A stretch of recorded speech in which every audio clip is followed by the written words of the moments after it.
Chapter 1630. A bold attempt, we've finally achieved victory. I never thought that the crisis of the world would be so terrifying, making us sacrifice so many experts to destroy it. It even included a few Origin Realm experts. Many people among the experts murmured gently. Many more people appeared dazed. Everything that had happened earlier felt like a dream. They had lived for thousands of years, or even tens of thousands of years. Many of them had even learnt about matters from millions of years ago from old records. Basically, most of them knew about everything that had happened within the past million years. However, no matter how knowledgeable they were, everything that had happened today had completely overwhelmed their knowledge. A single crisis of the world had caused such great damage to the world of Forsaken Saints, and the Tianyuan continent's world, almost even ending the two worlds altogether. Everyone felt shocked by this. Even though they had successfully survived, every single one of them understood extremely well just how narrow their survival was this time. This battle was destined to be passed down through the ages, written down in the records of various organizations, to be remembered for all of eternity. The world of Forsaken Saints' contribution to the battle against the evil spirit had completely surpassed the Tianyuan continents. Tens of thousands of fighters from that world had died, all of them offering up their lives by burning their vital energies to force out all the power of their bloodline to support the primordial god Silk. They were even reduced to ashes, including the protectors and elders from the Sacred Spirit Hall. As for those who survived, they were all pale-faced and haggard due to the excessive blood loss. Many had collapsed on the ground. It was the same with the Spirit King. He was even weaker than the fighters from his world.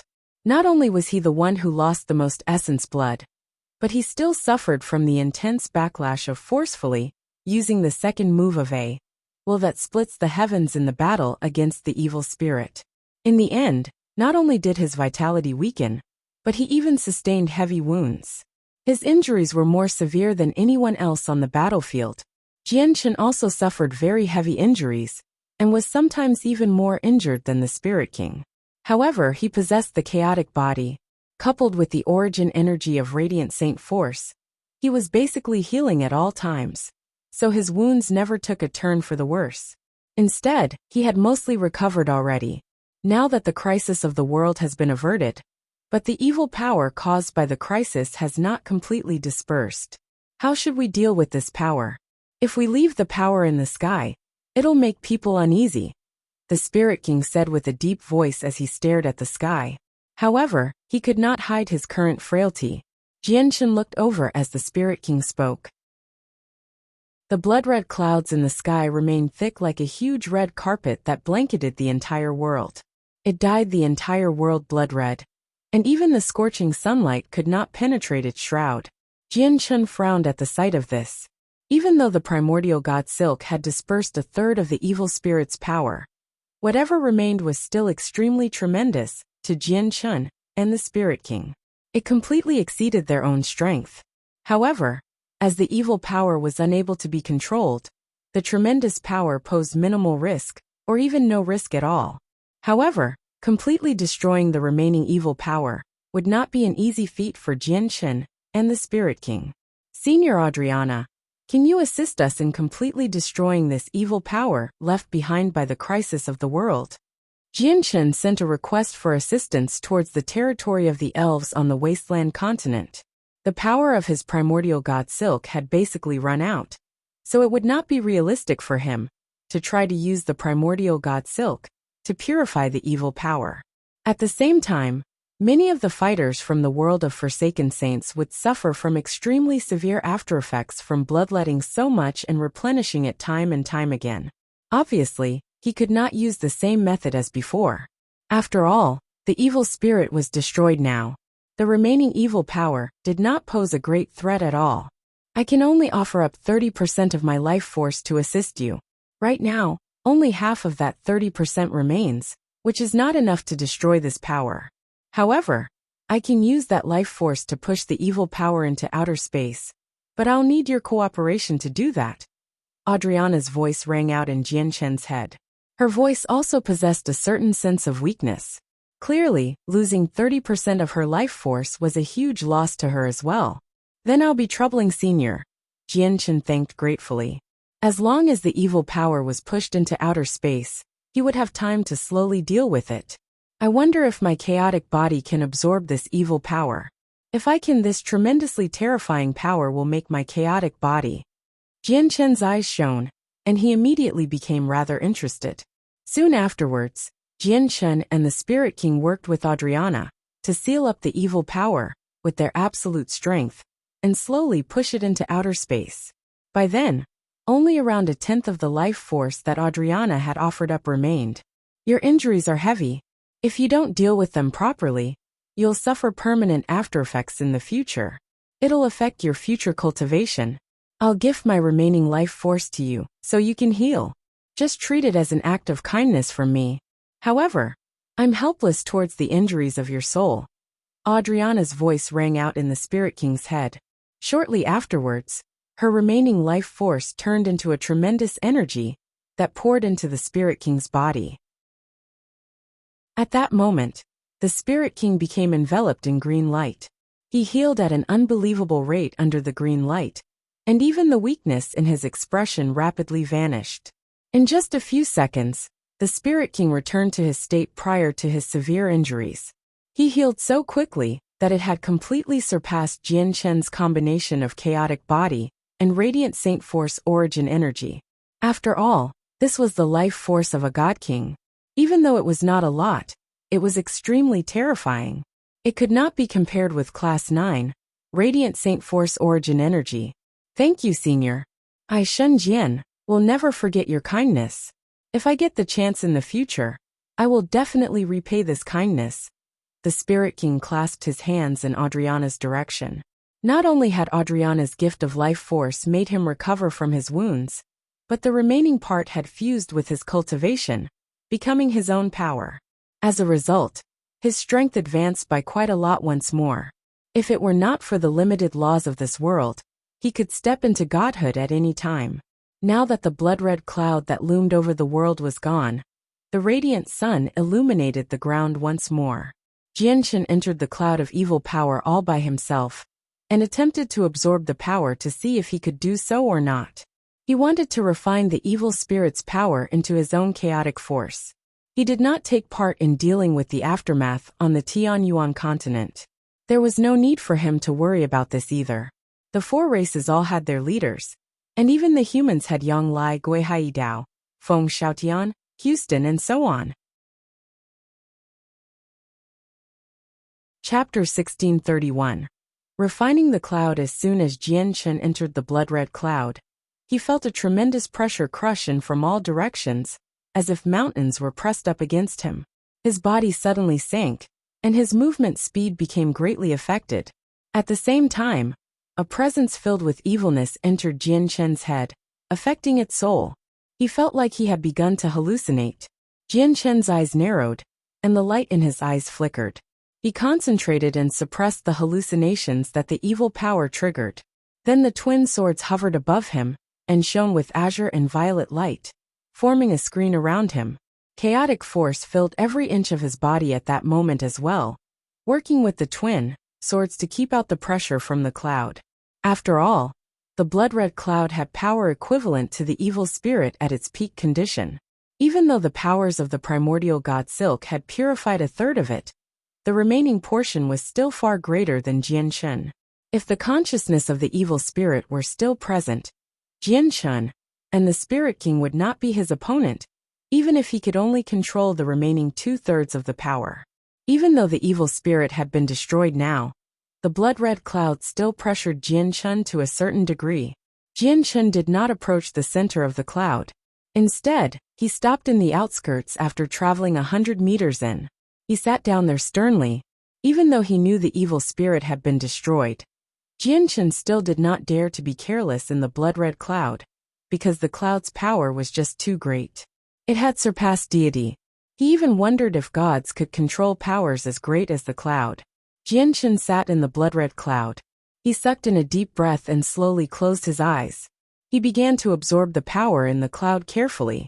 Jianshan was uncertain whether his chaotic body could absorb this power, as it was just too tremendous, and possessed an extremely evil presence. He was even less certain whether the power would be detrimental or beneficial to him. So he did not act recklessly at all with the attempt this time.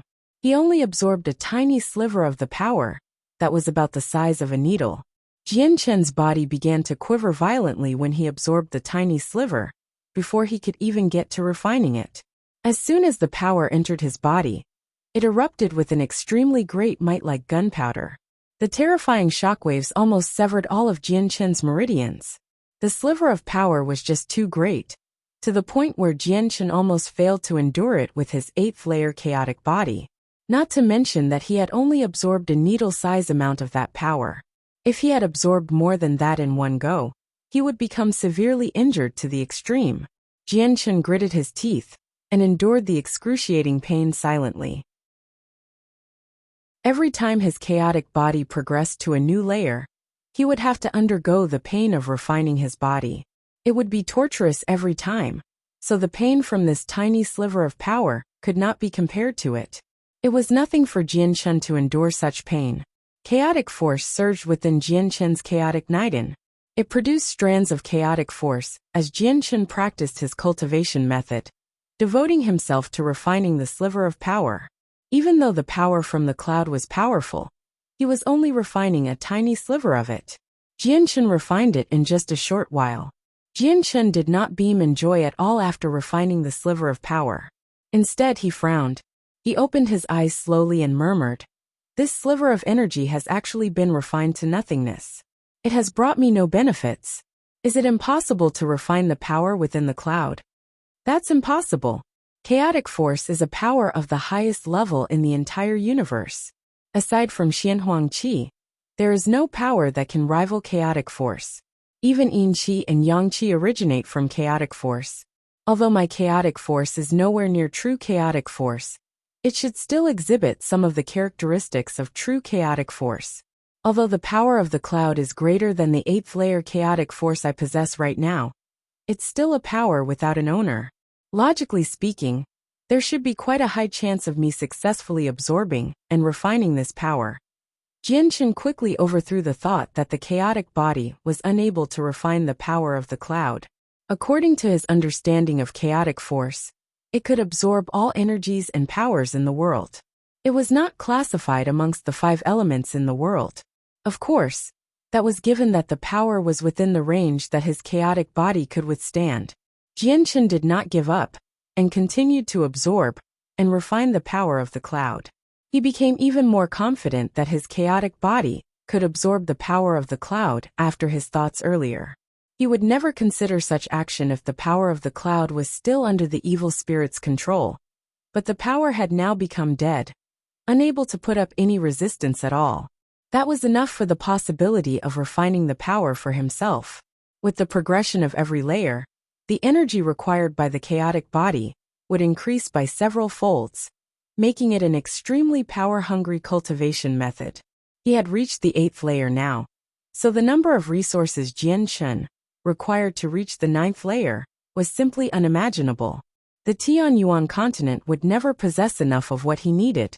If the power left behind by the evil spirit could help his chaotic body progress, it would be Jian Chen's fortune, even if it was not enough for him to reach the 9th layer. He could never pass by this opportunity.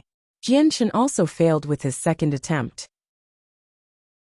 The sliver of power he had absorbed was forcefully refined into nothingness within him, leaving nothing behind at all. His chaotic body did not grow either. Jian Chen did not become discouraged and continued. However, his third attempt resulted in failure as well.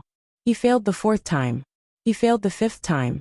Finally, after 5 attempts, Jian Chen succeeded. The needle of power he had absorbed had finally been refined into a strand of chaotic force, becoming his own power.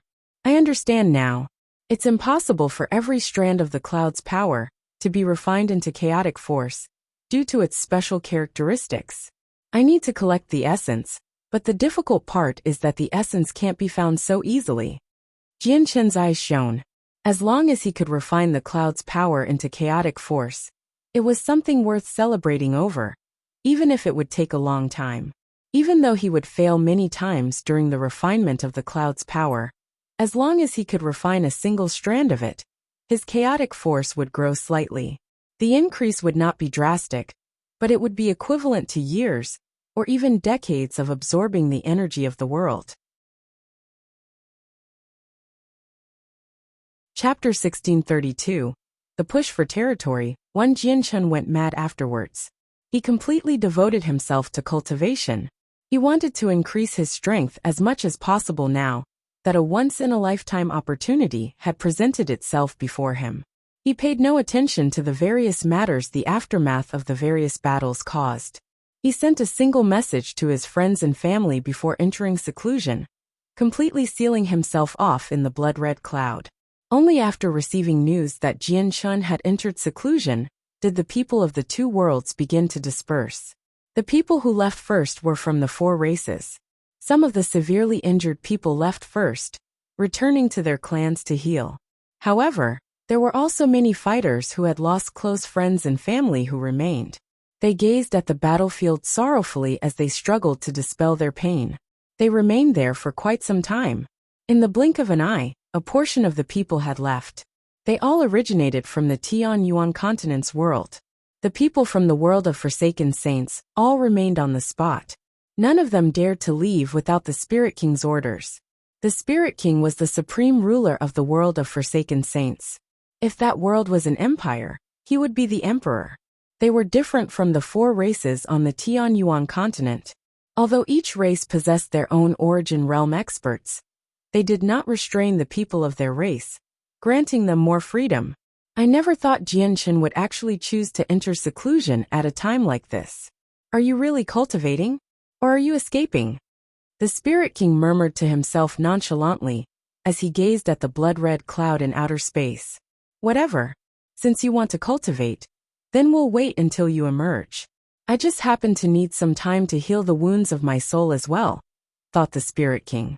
Then he looked away at the people from his world who remained. He said, "All of you return. The protectors and elders will remain on the Tianyuan continent to recover. Once you have cooperate with the Tianyuan continent in dealing with the aftermath." All the experts from the world of Forsaken Saints responded. Then the sainthood experts passed through the tunnel to return to their world. The origin realm experts all stayed behind. They completely understood that the Spirit King had ordered them to stay behind, because he was ready to take up some territory in this world. Although Jianchun was the greatest contributor in averting the crisis of the world, they played a significant role as well. It could even be said that if the experts had not given up their lives willingly, everyone would still face death and defeat in the end, even with Jianchun's presence. Their world had paid such a heavy price to stop the crisis of the world, so they would never drop the matter if the Tianyuan continent did not give them satisfactory compensation. We will record the names of the clansmen who burned their vital essences. Do not miss a single one of them. We will set up a memorial tablet for them in the Sacred Spirit Hall, and their clans and family will receive the protection of the Sacred Spirit Hall, the Spirit King ordered. Yes, Spirit King. The origin realm experts all responded. Our continent wants a copy of that list as well. Their major contribution to stopping the crisis of the world has filled us with admiration. We want their names and their deeds to be passed down forever. They are worthy of all our respect. Shangguan Moor flew over slowly and said solemnly. Without a single doubt, she had become the second sovereign of the humans with her strength at mid-returnance. Anything she said or did would obviously be enough to impact all the humans of the Tianyuan continent, and she was able to make the decision for some matters. The Spirit King looked at Shangguan Moor, and the light in his eyes flickered by an undetectable amount. After a moment of silence, he said, "You're also a human from the Tianyuan continent, and your strength is only second to Jianchun. You can represent the Tianyuan continent. Since Jianchun isn't present right now, why don't you represent your world and come to an agreement with mine?" Shangguan Moor was interested. She had no idea what this so-called agreement would entail, and did not even know whether an agreement like this was supposed to exist or not. However, she did understand that the Spirit King wanted territory on this world by using the contributions of his people as a reason. He wanted a safe place for his people. The world of Forsaken Saints obviously possessed a horrible natural environment. to the point where countless people would just die due to the environment alone every year. It was unsuitable for the habitation of weaker cultivators, while the natural environment of the Tianyuan continent was like heaven to the weaker cultivators. As a result, the world of Forsaken Saints did not only attack the Tianyuan continent for a passage to the Saints' world, but so that the weaker people of their race could have a safe place to live. Unfortunately, I will have to disappoint the Spirit King. Although I am a human of the Tianyuan continent, I don't live on the continent. I have always stayed on Three Saint Island, which lies among the oceans. As this matter relates to the agreement between the Tianyuan continent and your world of Forsaken Saints, how can I, an outsider, make the decision? It's best if you wait for Jianchen to return, said Shangguan. The Spirit King frowned and stared deeply at the huge blood-red cloud in outer space once again. He said indifferently, if that's the case, then I'll wait for Jianchen to emerge. Xiongzhong. I am present. Xiongzhong immediately bowed towards the Spirit King nearby. He was extremely polite. Once you and the others recover, discuss with the representatives of the Tianyuan continent about how the territory will be divided. Come up with a plan first in Jianchen, and I will make the final decision. The Spirit King ordered in a way where Xiongzhong could not decline. Yes, Spirit King, Xiongzhong replied politely. The Spirit King no longer remained after that order. He left as a streak of light, but he did not immediately return to the world of Forsaken Saints. Instead, he went to the territory of the elves first to personally thank Adriana. Only then did he return to the world of Forsaken Saints and work on healing his soul. He had no idea whether he would be fighting with Jianchen over territory once Jianchen had emerged. If there really would be a battle, it would be very difficult for him to defeat Jianchen with his injured soul. So he needed to recover to his peak condition before Jianchen emerged. He would not back down even in the slightest regarding territory, even if he came from the same world as Jianchen. Yang Lai, Feng Xiaotian, Guihai Dao, and the others all revealed rather ugly expressions when they saw how the Spirit King had ordered his elders and protectors to remain on the Tianyuan continent. All of them arrived by Shangguanmuer's side, hoping that she would remain on the continent to watch over them. After all, now that Jianchen was gone, they felt extremely pressured in the face of so many foreign origin realm experts. On the other side, when the foreign origin realm experts saw how Yang Lai and the others wanted Shangguanmuer to watch over the continent, their faces all changed slightly. There was extremely deep fear in their gazes towards Shangguanmuer. Don't worry, everyone. I will always keep an eye out for the activity of the Tianyuan continent at all times. If you need me, I will immediately hurry over. Shangguanmuer declined their offers to stay. Then she looked towards the crowd and saw Xiao Qian, Xiao Yu and Shangguan Aojian. A sliver of gentleness finally appeared in her cold eyes when she saw Shangguan Aojian. She said, Xiao Bao, Xiao Qian, Xiao Yu, let's go. Xiao Bao, Xiao Qian, and Xiao Yu took part in the battle as well. Currently, their faces seemed rather weak and exhausted. They immediately flew out from the crowd when they heard Shangguanmuer's words. Under the envious and admiring gazes of many, they returned to Three Saint Island with Shangguanmuer. At the same time, a very cold gaze landed on Shangguan Aojian's back. It was filled with disdain. This gaze belonged to a young man with a rather striking appearance. His arrogance was obvious with his face. Even though he appeared to be rather weak, it was still not enough to hide the noble presence he possessed from being born and raised as a part of a large clan. The young man was the young master of the Changyang clan, Changyang Su. Close to 20 years had passed, but Changyang Su seemed exactly the same as before. His appearance and temperament was no different. The only thing that had changed was his strength. Now he was no longer a great saint master but a saint ruler. Of course, he had only become a saint ruler through the usage of countless precious heavenly resources from the Changyang clan. As the young master of the Changyang clan, along with the fact that he was spoilt by the authoritative Changyang Ba, Changyang Su was able to use all the resources that the Changyang clan had to offer without any restraint.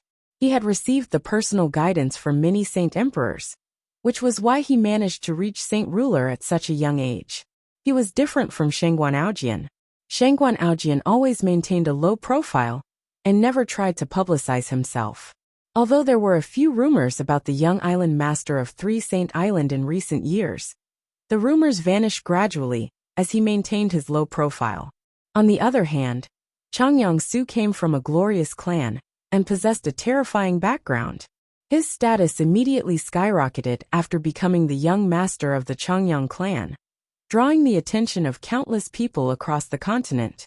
Coupled with his great talent for cultivation, his name as the young master of the Changyang clan gradually spread across the entire world. His fame would be able to rival Jian Chen's one day. This was all because Changyang Su had not used a violet cloud peach to become a saint ruler. Changyang Su stared at Shangguan Aojian's back and clenched his fist tightly. He thought, "Young island master, you'll understand my power soon.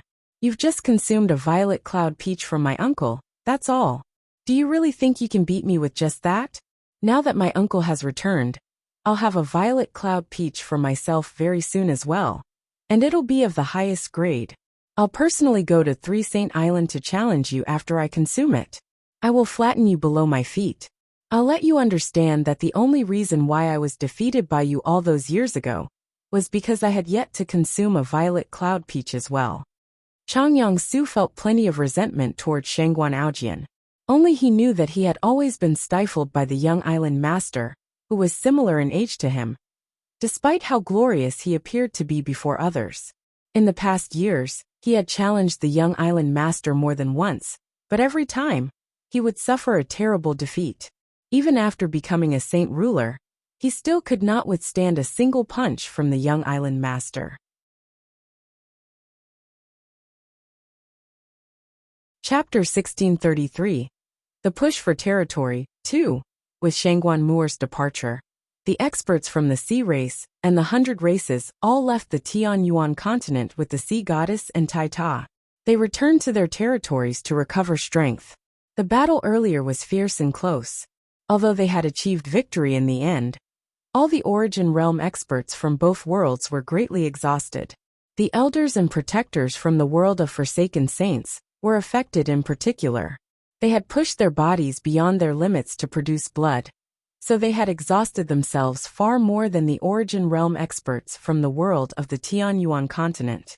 Although the Sea Goddess and Tai Ta left the Tian Yuan continent and had returned to their respective territories, they were the same as Shangguan Mu'er, watching over the situation on the continent carefully from a very long distance away. They remained cautious against the elders and protectors from the world of Forsaken Saints. The White Tiger did not return to the Beast God continent with the magical beasts. Instead, he remained on the Tian Yuan continent, returning to Flame City with Xiao Jin and Xiao Ling. They stayed in Flame City. Although he was the god and sovereign of the magical beasts, the White Tiger felt nothing towards the Beast God continent, let alone any sense of belonging. Instead, Flame City was Jian Chen's city, so he felt a greater sense of belonging by staying there. With so many Origin Realm experts remaining on the Tian Yuan continent, when Jian Chen was not present, the entire continent felt tremendous pressure. The Tian Yuan continent just happened to need the presence of more Origin Realm experts from their own world, so having the White Tiger, Xiao Jin, and Xiao Ling personally remain in Flame City had increased the city's status. Sung Qiong obviously handled the matters on the Beast God continent's end. He was experienced, so it was obviously a piece of cake for him to manage these affairs. Although the White Tiger possessed strength at the Origin Realm, it had no experience in leadership at all. After all, it was still young and had not gone through all the aspects of life yet. Although Xiao Ling was the barrier spirit of Mercenary City and had protected the place quietly for the past 1,000,000 years, Mercenary City was now destroyed, along with the seal deep beneath the city that she guarded. She no longer had orders to carry out, so she was no longer restrained to any particular place or activity. Coupled with the fact that Xiao Ling was not close to anyone aside from Jian Chun in the current world, she would obviously settle down in Flame City. Perhaps even Xiao Ling herself had not realized it, but she had already begun to treat Flame City as her own home, because her older brother Jian Chen built this city. She felt a sense of closeness by staying there. Ada, Air, Asen, and ACI currently supported each other as they stood on the cracked earth. They all gazed towards the blood-red cloud in outer space. The four of them had all broken through to the origin realm, thanks to the 4 strands of sword qi hidden in Jian Chen's arm during the fight against the evil spirit. Then they stood in a sword formation and erupted with a devastating blow that heavily injured the evil spirit. As the formation was just too powerful, they suffered an intense backlash after using it with their strength at the origin realm. As a result, the 4 of them had even temporarily lost the ability to levitate. They stood on the ground like ordinary people. However, no one would ever underestimate the 4 of them. Even though everyone could sense just how weak they had become, they had still reached the origin realm after all. They had become people who could reign supreme. Their status was no longer the same as the past. Congratulations on your breakthroughs to the origin realm. Although the battle has ended now, a threat still exists. Please come to the Supreme Divine Hall of Mercenary City to heal. We will provide you with the best medicine so that you can make a full recovery as soon as possible. Yang Lai, Feng Xiaotian, and Guihai Dao arrived before the 4 brothers and invited them. The 3 of them could already tell that the 4 brothers were the most injured people among the origin realm experts. They would even struggle to display their strength at the origin realm with their current conditions. It was to the point where even Saint Emperors were enough to threaten them. Moreover, there were many origin realm experts from the world of Forsaken Saints present on the Tianyuan continent, so they would pose an extremely great threat to them. As a result, for their safety, Yang Lai, Guihai Dao, and Feng Xiaotian had invited the 4 brothers to the Supreme Divine Hall in Mercenary City.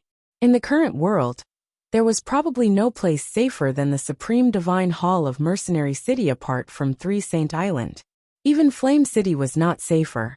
Although the island mistress of the 3 Saint Islands always observed the Tianyuan continent closely, the 4 brothers were just too weak. If people from the world of Forsaken Saints decided to lay their hands on the 4 brothers at this time, probably even the island mistress would not necessarily be able to make it in time. Ada shook his head. We may be heavily injured, but we're not as miserable as we seem on the surface. We still have some power to protect ourselves. Farewell. Ada's voice was weak, but there was also great determination in his voice. The 4 brothers left. They supported each other as they flew through the sky towards the distance, as if they could fall at any time. Yang Lai, Feng Xiaotian, and Guihai Dao remained standing on the spot as they watched the 4 brothers leave. They found it rather regretful that they had failed to get the 4 brothers to stay and protect the Tianyuan continent. At the same time, they felt some worry. They worried that once the 4 brothers had traveled some distance, the origin realm experts of the foreign world would take advantage of them since they were weakened. However, the 4 brothers insisted on leaving, so they could not help them out even when they wanted to. Jianchen was no longer present on the current Tianyuan continent, and Shangguan Mu'er had returned to 3 Saint Island. They would not be able to put up a fight at all against the elders and protectors from the world of Forsaken Saints, with their remaining origin realm experts. In fact, they even felt extremely fortunate that the elders and protectors did not try to lay their hands on them. Eldest brother, that tiny tower Jianchen held. After leaving, ACI looked at Ada and said carefully through a communication technique. His gaze seemed slightly dazed. Ada raised his head once more to look at the blood-red cloud in outer space. He said to the 3 others through a communication technique as well. It's rather unimaginable that the 4 of us were able to break through to the origin realm.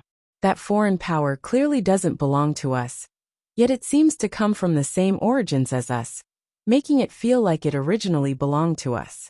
At the same time, we learnt a few new sword formations and sword techniques, and their origins are all mysterious as well. We clearly didn't know them before, but when we used it, it was like we had used them before. Aside from that, the tiny tower in Jianchen's hand made me feel a sense of familiarity for some reason as well. I feel like everything that happened to us this time is connected to Jianchen. We have to go through Jianchen to find the answer to this and settle all our doubts. However, Jianchen has gone into seclusion within the evil power. We can't see him even if we want to, So let's find a place to heal first.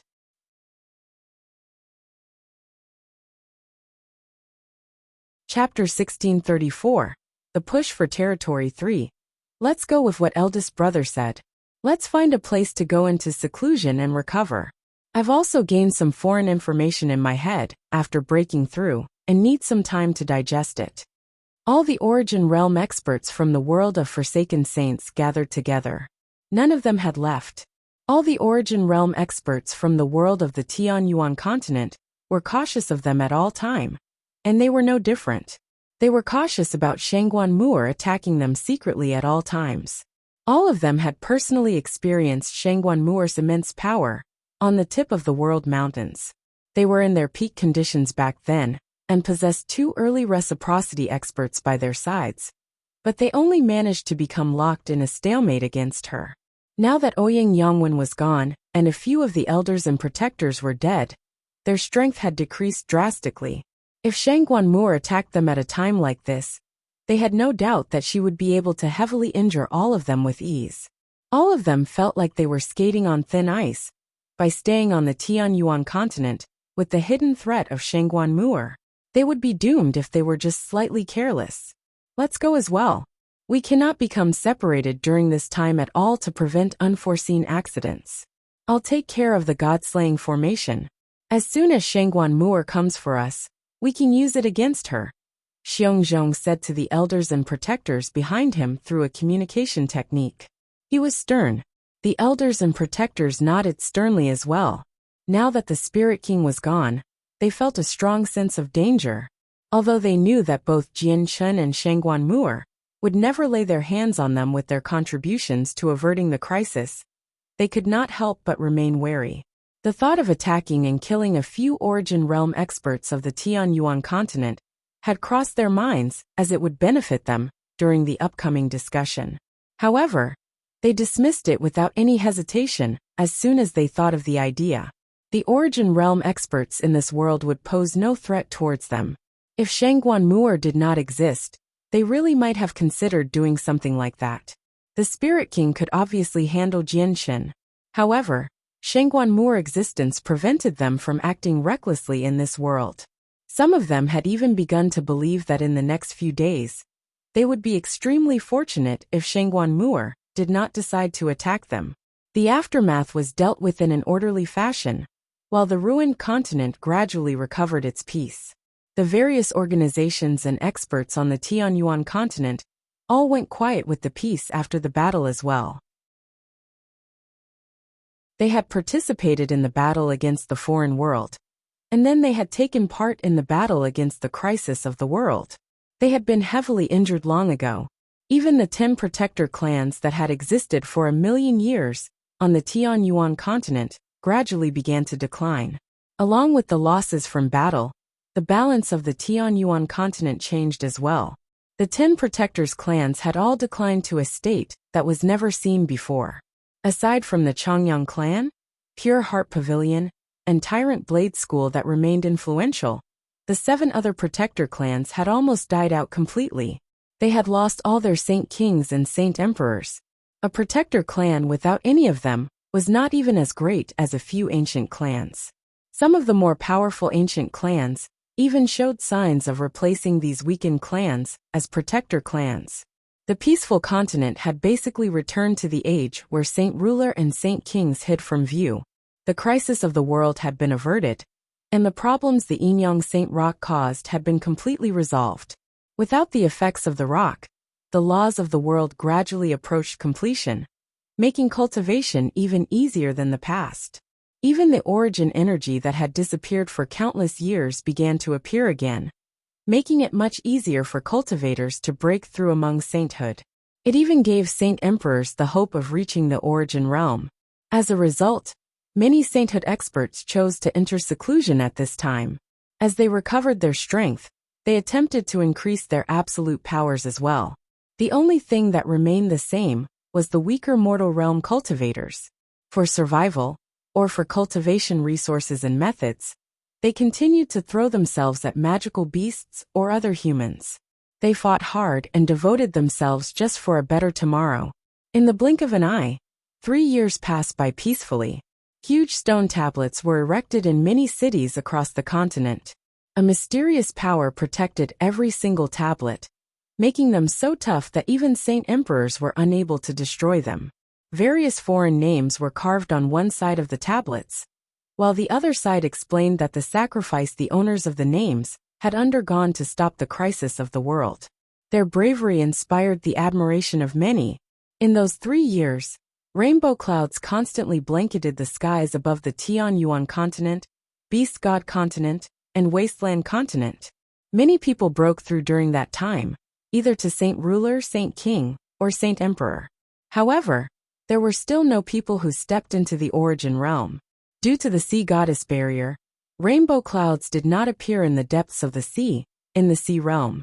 However, there were still a lot of people who broke through. The world gradually recovered from the losses of the battles. With the departure of the ice goddess Hall, the coldness of the Arctic tundra rapidly dissipated, becoming a harmless world of ice and snow. A golden divine hall stood in the depths of that tundra. The divine hall seemed to be wholly made from gold and glistened in the sun. It was eye-catching in the snow-white world. All the elders and protectors gathered in the divine hall under Xiongzhong's lead. In the past year, apart from sending a protector to assist the Tianyuan continent and tidying up the aftermath, they all remained there recovering. They did not take a single step outside the divine hall, let alone roam the Tianyuan continent. Shengguan Mu'er remained on their minds. She was like a sharp sword that hovered over their heads at all times. They had no idea when this sword would fall. Their fear for Shengguan Mu'er had driven them far away from the Tianyuan continent and to the tundra to recover their strength.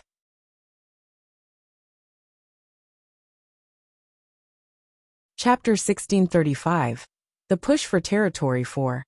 After a year of rest, we've recovered to our peak condition. It's time for us to complete the orders that the Spirit King left us. As the only expert at reciprocity among the elders and protectors, he sat on the throne as he gazed at the elders and protectors below sternly. Although there's Shengguan Mu'er on the Tianyuan continent, who strikes fear in us all, I wonder if she'll interfere with the discussions with the Tianyuan continent this time. However, be careful everyone. The sacrifice of our many clansmen is directly responsible for averting the crisis of the world. At the same time, these are orders that the Spirit King personally passed down. So even if Shengguan Mu'er plans to interfere, we cannot back down at all, or get in the way of our world's interest. We've paid up enough for this world, so it's time for us to get something back. Let's set off.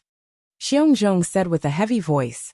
He waved his hand, and all the protectors and elders left the divine hall, heading directly for the Tianyuan continent. There was an extremely ordinary village, near the Cross Mountains, on the Tianyuan continent. Some villagers lived there, surviving off subsistence farming. Although some of the younger people cultivated Saint Force, they were not very strong. They could only handle a few low-class magical beasts. An old man in coarse clothes currently swung a hoe in the fields. Dirt covered his hands as he bent over, carefully planting the seedlings of various vegetables. His old eyes were deep from witnessing the many matters in life. Houston, the people from the foreign world have come. Please come to Flame City immediately. At this moment, a voice rang out from very far away, booming in the old man's mind. The old man's face remained the same. After planting the seedling in his hand, he brushed off the soil on his hands and disappeared in the next moment. Only the simple metal hoe remained in the ground. 4 old men sat on a huge rock, facing each other on a lone island in the vast ocean. They were discussing something. Eldest brother, my comprehension towards the nirvanic sword formation has reached a new level. Aside from that, I've completely grasped 3 of the sword techniques that suddenly appeared in my mind after breaking through. I can't use the other ones because my strength is insufficient. Although my cultivation has not increased at all, my battle prowess is on a whole new level compared to a year ago. I feel that even by myself no one is my opponent among early receival if I use the sword techniques, ACI said. He was unable to contain his excitement. Ada nodded. In the past year, ACI was not the only one who had made plenty of progress. The 3 other brothers were the same, benefiting greatly. It's just a pity that Jianshan is still in seclusion. I wonder when he'll emerge. Looks like we'll have to postpone finding him to resolve our queries indefinitely. Ada stared at the sky and sighed gently. Ada, Air, Asen and ACI. The people from the foreign world have arrived. Please come to Flame City immediately. At this moment, the same voice rang out in the minds of the four brothers, making their eyes narrow. After a moment of silence, ACI looked at Ada. He said, Eldest brother, do we go? We live in this world. This world is our home, so how can we not go? Ada said righteously before standing up on the rock. He left together with his brothers. At the same time, the sea goddess in the sea realm and the war god on the wasteland continent received the message from the Tianyuan continent as well. At that moment, all the origin realm experts in that world were mobilized simultaneously, and they all hurried towards the Tianyuan continent. Just as Tai Ta was about to venture to the Tianyuan continent, he suddenly stopped. After a moment of hesitance, he changed his direction and traveled towards the elves. The war god's arrival alerted all of the elves. They all went up to welcome him politely. In the end, Tai Ta entered the forbidden grounds of the elves under the Elven Queen's lead. Stay outside and wait for me, Tai Ta said to the Elven Queen with his deep, soft voice. Yes, sir. The Elven Queen replied politely and remained outside in an obedient manner. Tai Ta stood quietly before the Elven God Tree in golden robes, which made him seem awe-inspiring. His eyes shone as he carefully observed the tree of life that had existed for a very long time. At this moment, a strand of green life force condensed into an illusionary figure before the Elven God Tree. As her figure was just too blurry, her appearance was completely obscured. Only the fact that she was female was evident. Adriana of the God clan greets the great war god. The illusionary woman dropped her knees to the ground and buried her head deeply towards the ground. She greeted Tai Ta by kneeling and bowing. She was extremely courteous. Tai Ta stood there as his golden robes ruffled gently in the breeze. He stared at the kneeling woman and asked, Who are you? Tai Ta already knew that the Elven God Tree was extraordinary, but his understanding towards it was not as great as Jian Chen's or the Spirit King's. At the very least, he still did not know Adriana's true identity, or that she had descended as a mighty god king just for him, the war god. Adriana hid nothing, telling him everything about her identity and origins. She immediately dumbfounded Tai Ta. You're actually a god king? And the greatest god king of the god clan? Are you sure you're not trying to trick me? Tai Ta asked in disbelief. Just the Spirit King, who barely possessed the battle prowess of a deity, had pressured the Tianyuan continent so much. God kings would be insurmountable existences. Tai Ta found it unrealistic that a powerful god king would actually kneel towards him right now. I have told the complete truth. I will never lie to the great war god. Adriana's forehead was basically stuck to the ground. Her respect came from the bottom of her heart and could not be faked. Tai Ta sucked in a deep breath and asked, Why didn't I see you when I came here in the past? You didn't even say a single word to me. And why did you call for me earlier? The time was not ripe in the past, so I did not greet the war god. Please forgive me. I've requested an audience with the war god this time because of the spirit sages, said Adriana. The spirit sages? Tai Ta asked doubtfully. The spirit sages are the people from the world of forsaken saints. Although I don't know how they've appeared here, they are the remnants of the spirits' world, and a large clan and race in the saints' world. Although they've declined now, they still possess quite the heritage. I learnt that the war god is going to the Tianyuan continent this time to negotiate with the spirit sages about territory, which was why I wanted to see the war god and beg him to pull the spirit sages to your side. It will be of great help to our god clan in the future, said Adriana. The busy city lord's estate in Mercenary City was now empty. Only the elite of the elite stood guard outside. Although the estate had the fewest guards it had ever seen, the power gathered there was the greatest in all of history. Using the city lord's estate of Flame City as a temporary place for negotiations was the agreement Yang Lai, Guihai Dao, Feng Xiaotian, Houston, the sea goddess, and so on came to.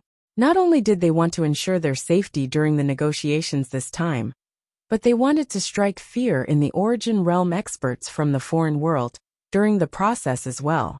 There were only 3 places in the world that could fulfill the 2 conditions in the current world. The first was the Supreme Divine Hall of Mercenary City, the next was 3 Saint Island, and the last place was Flame City. The Supreme Divine Hall of Mercenary City was a treasure with extremely great defensive capabilities.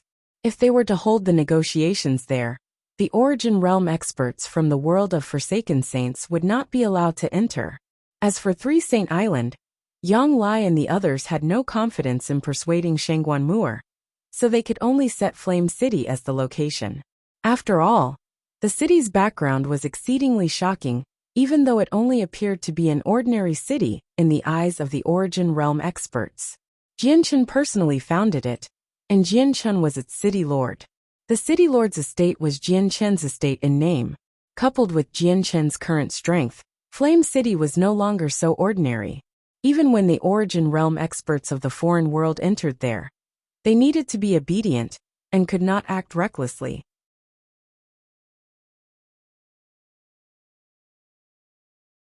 Chapter 1636. The Push for Territory 5.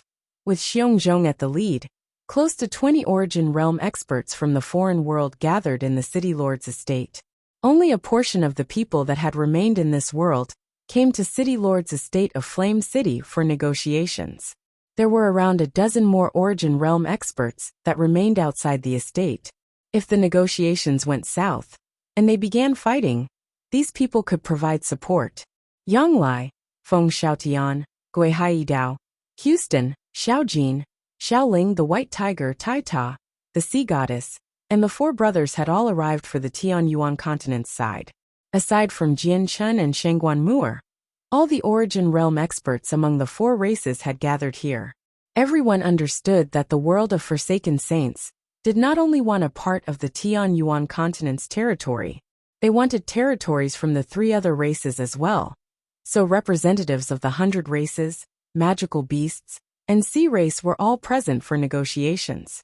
Even when ignoring the fact that just some territory on the Tianyuan continent would not be enough to satiate the tremendous population in the world of Forsaken Saints, the humans on the Tianyuan continent would find it unfair if only they had to give up territory, while the other 3 races got to keep all of theirs. As a result, the matter of all the races handing over some territory was something that they had come to an agreement about much earlier on. However, they still needed to undergo further negotiations regarding the exact amount of land. They did not give up this territory because of the strength of world of Forsaken Saints. Instead, they made this choice because of the major contributions these people had towards averting the crisis of the world. Only the sacrifice of several tens of thousands of sainthood experts and a few origin realm experts had filled Jianchen's primordial god Silk with enough power to avert the crisis and save everyone else in the world.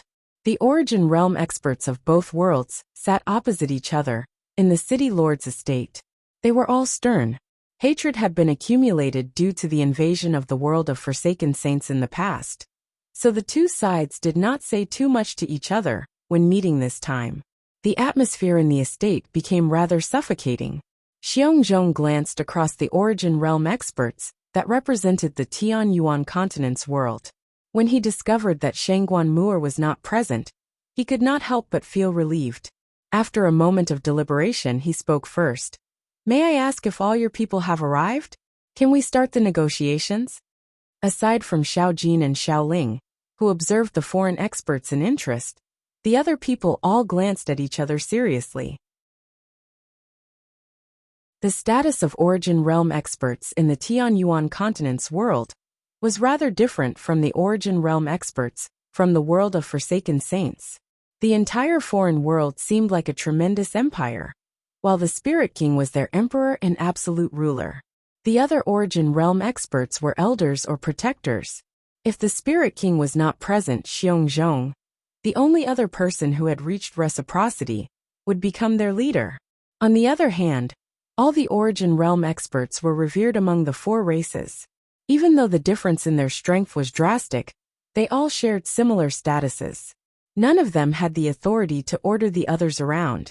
As a result, the first to answer Xiongzhong's question would hold a special type of significance.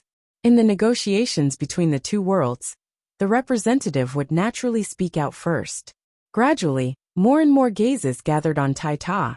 As Shangguan Mu'er was not present, Tai Ta obviously became the most powerful person among them, so having him talk would be more suitable. Tai Ta discovered everyone's intentions and just closed his eyes, showing his intentions to everyone else. He understood extremely well that his talents lay in battle and not negotiations. It's a pity that Shangguan Mu'er isn't present. Houston, we'll let you take up the role as the representative for now. Does anyone have any objections? The sea goddess asked everyone through a communication technique. She directly named the old man in coarse clothes, who still had some soil on his hands, as their representative. Houston's strength was extraordinary, and he had experience in leadership. The Bloodsword sect had once shaken up the continent under his lead, so he was a resourceful person. Everyone clearly had no objections to having Houston represent them for now. If it was scheming, there would be no one present who could defeat Houston. It was just that Houston had retired in the past 1,000 years and hid away his edge, keeping an extremely low profile. They all believed that he would pour his efforts towards this world's interest if he represented them. After all, the amount of land the world of Forsaken Saints required could only be settled through negotiations. Houston nodded gently. At that moment, his dark and turbid eyes brightened. There seemed to be a flash of sharp light, and he said to Xiongzhong, "If it weren't for the crisis of the world, we would have gone to a battle to the death, seeing how your world wants to take our land. It would be very difficult to say who would be the final victor. After all, your Spirit King is no longer invincible." Xiongzhong and the elders and protectors frowned when they heard his words. They became slightly displeased, but they were unable to rebuke Houston for the time being, as he was speaking the truth. The reason why we are all seated here today is due to the major contributions tens of thousands of your people have made to help avert the crisis of the world. Their sacrifice has earned our admiration, which is also why the 4 races of our world are willing to give some territory to your world. However, it won't be much, so please prepare yourselves, said Houston. This is a map that we've prepared. We've marked the land that we want on there, so please have a look. If you have no objections, we can reach an agreement as soon as possible, Xiongzhong said nonchalantly before taking out several plans he had prepared beforehand.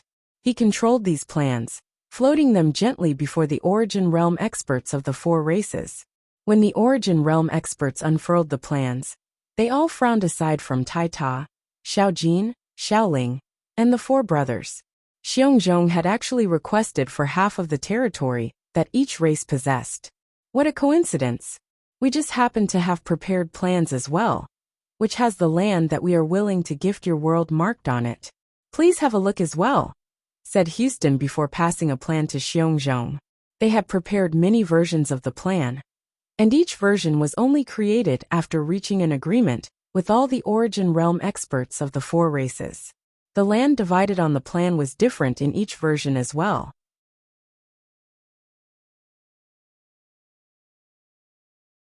Chapter 1637.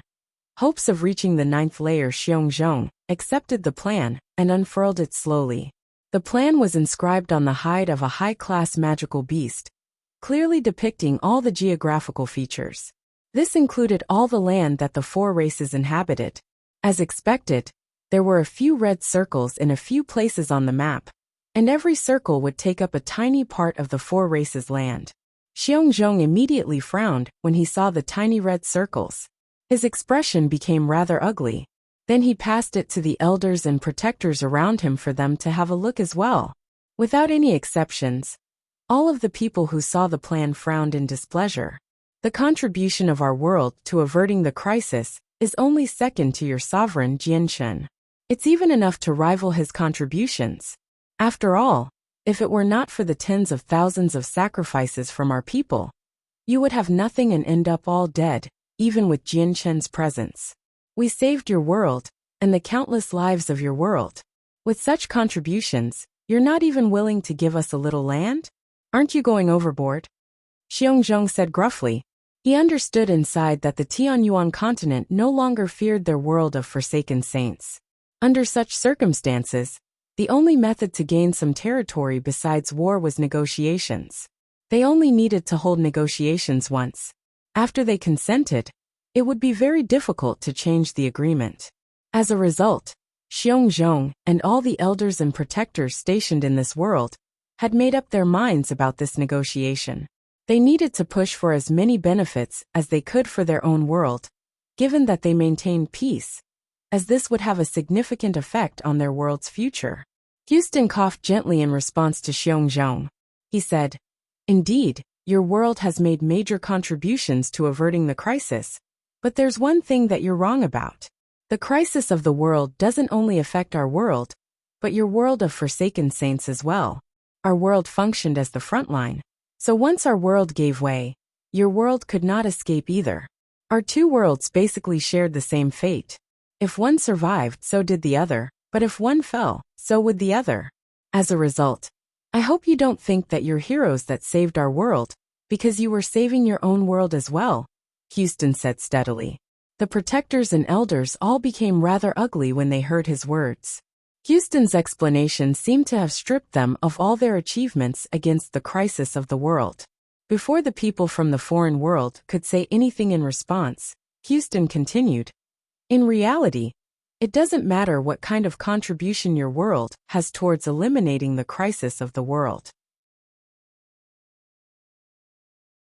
There's no need at all for us to give you any of our land, because Jianshen was the leading figure in stopping the crisis. If it were not for his treasure, you wouldn't have been able to avoid the fate of being devoured, even with your slightly special bloodline.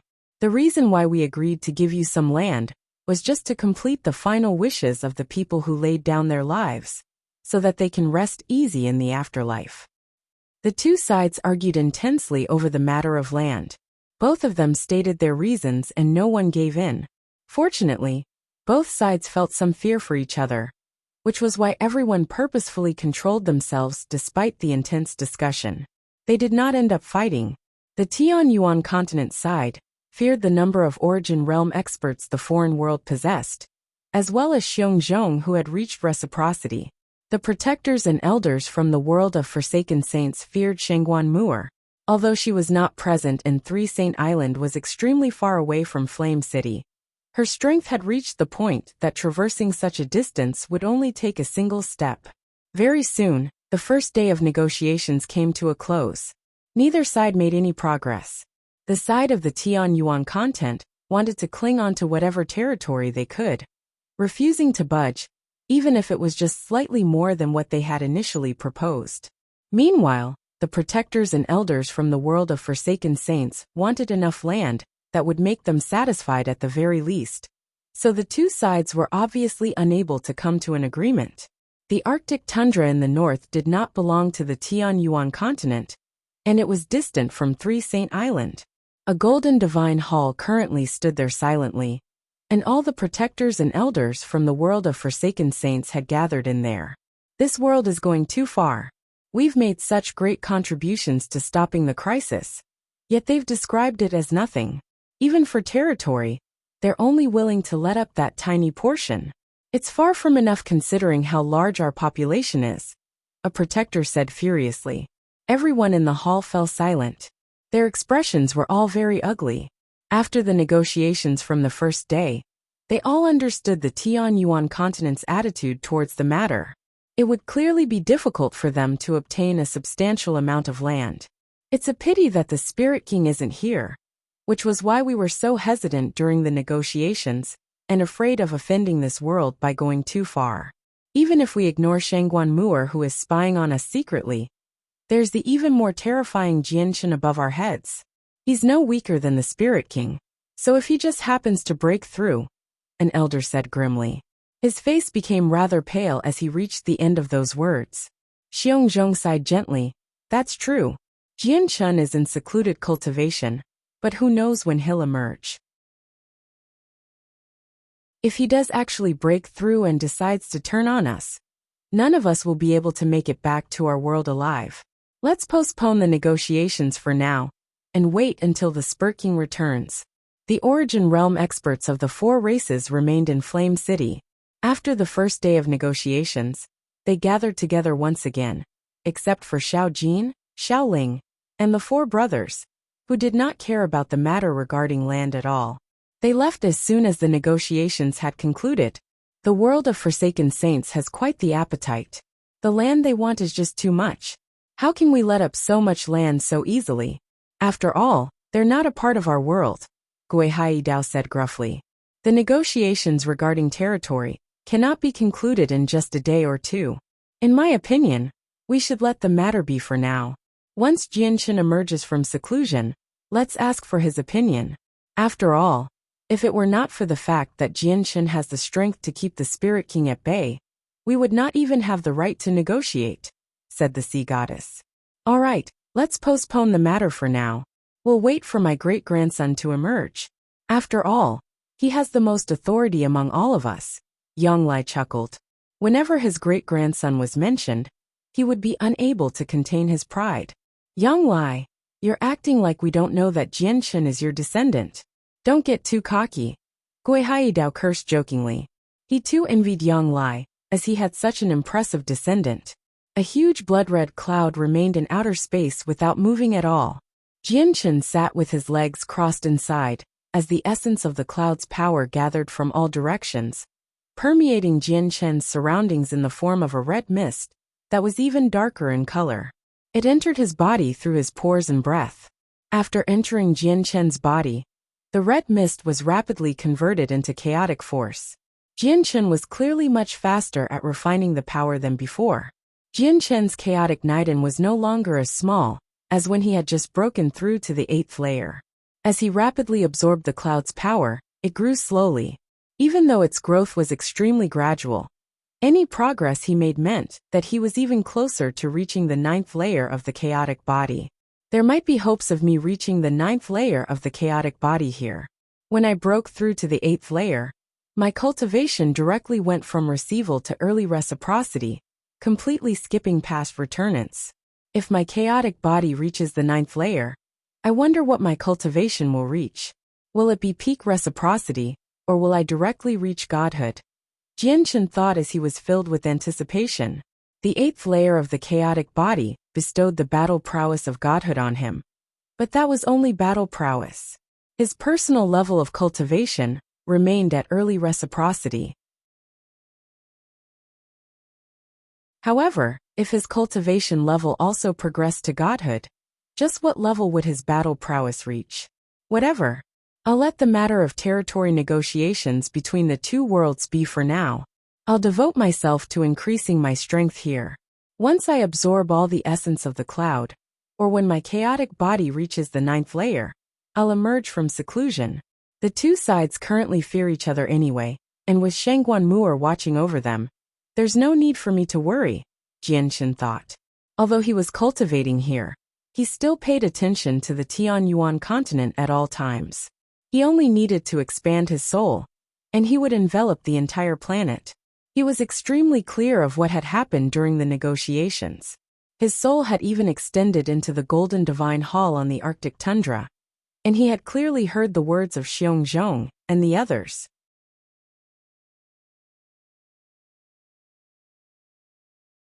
Chapter 1638. The Spirit King arrives. The negotiations between the Tianyuan continent and the world of Forsaken Saints would be held every 10 to 15 days. However, since they never reached an agreement, they would always end up leaving with a bad taste in their mouths.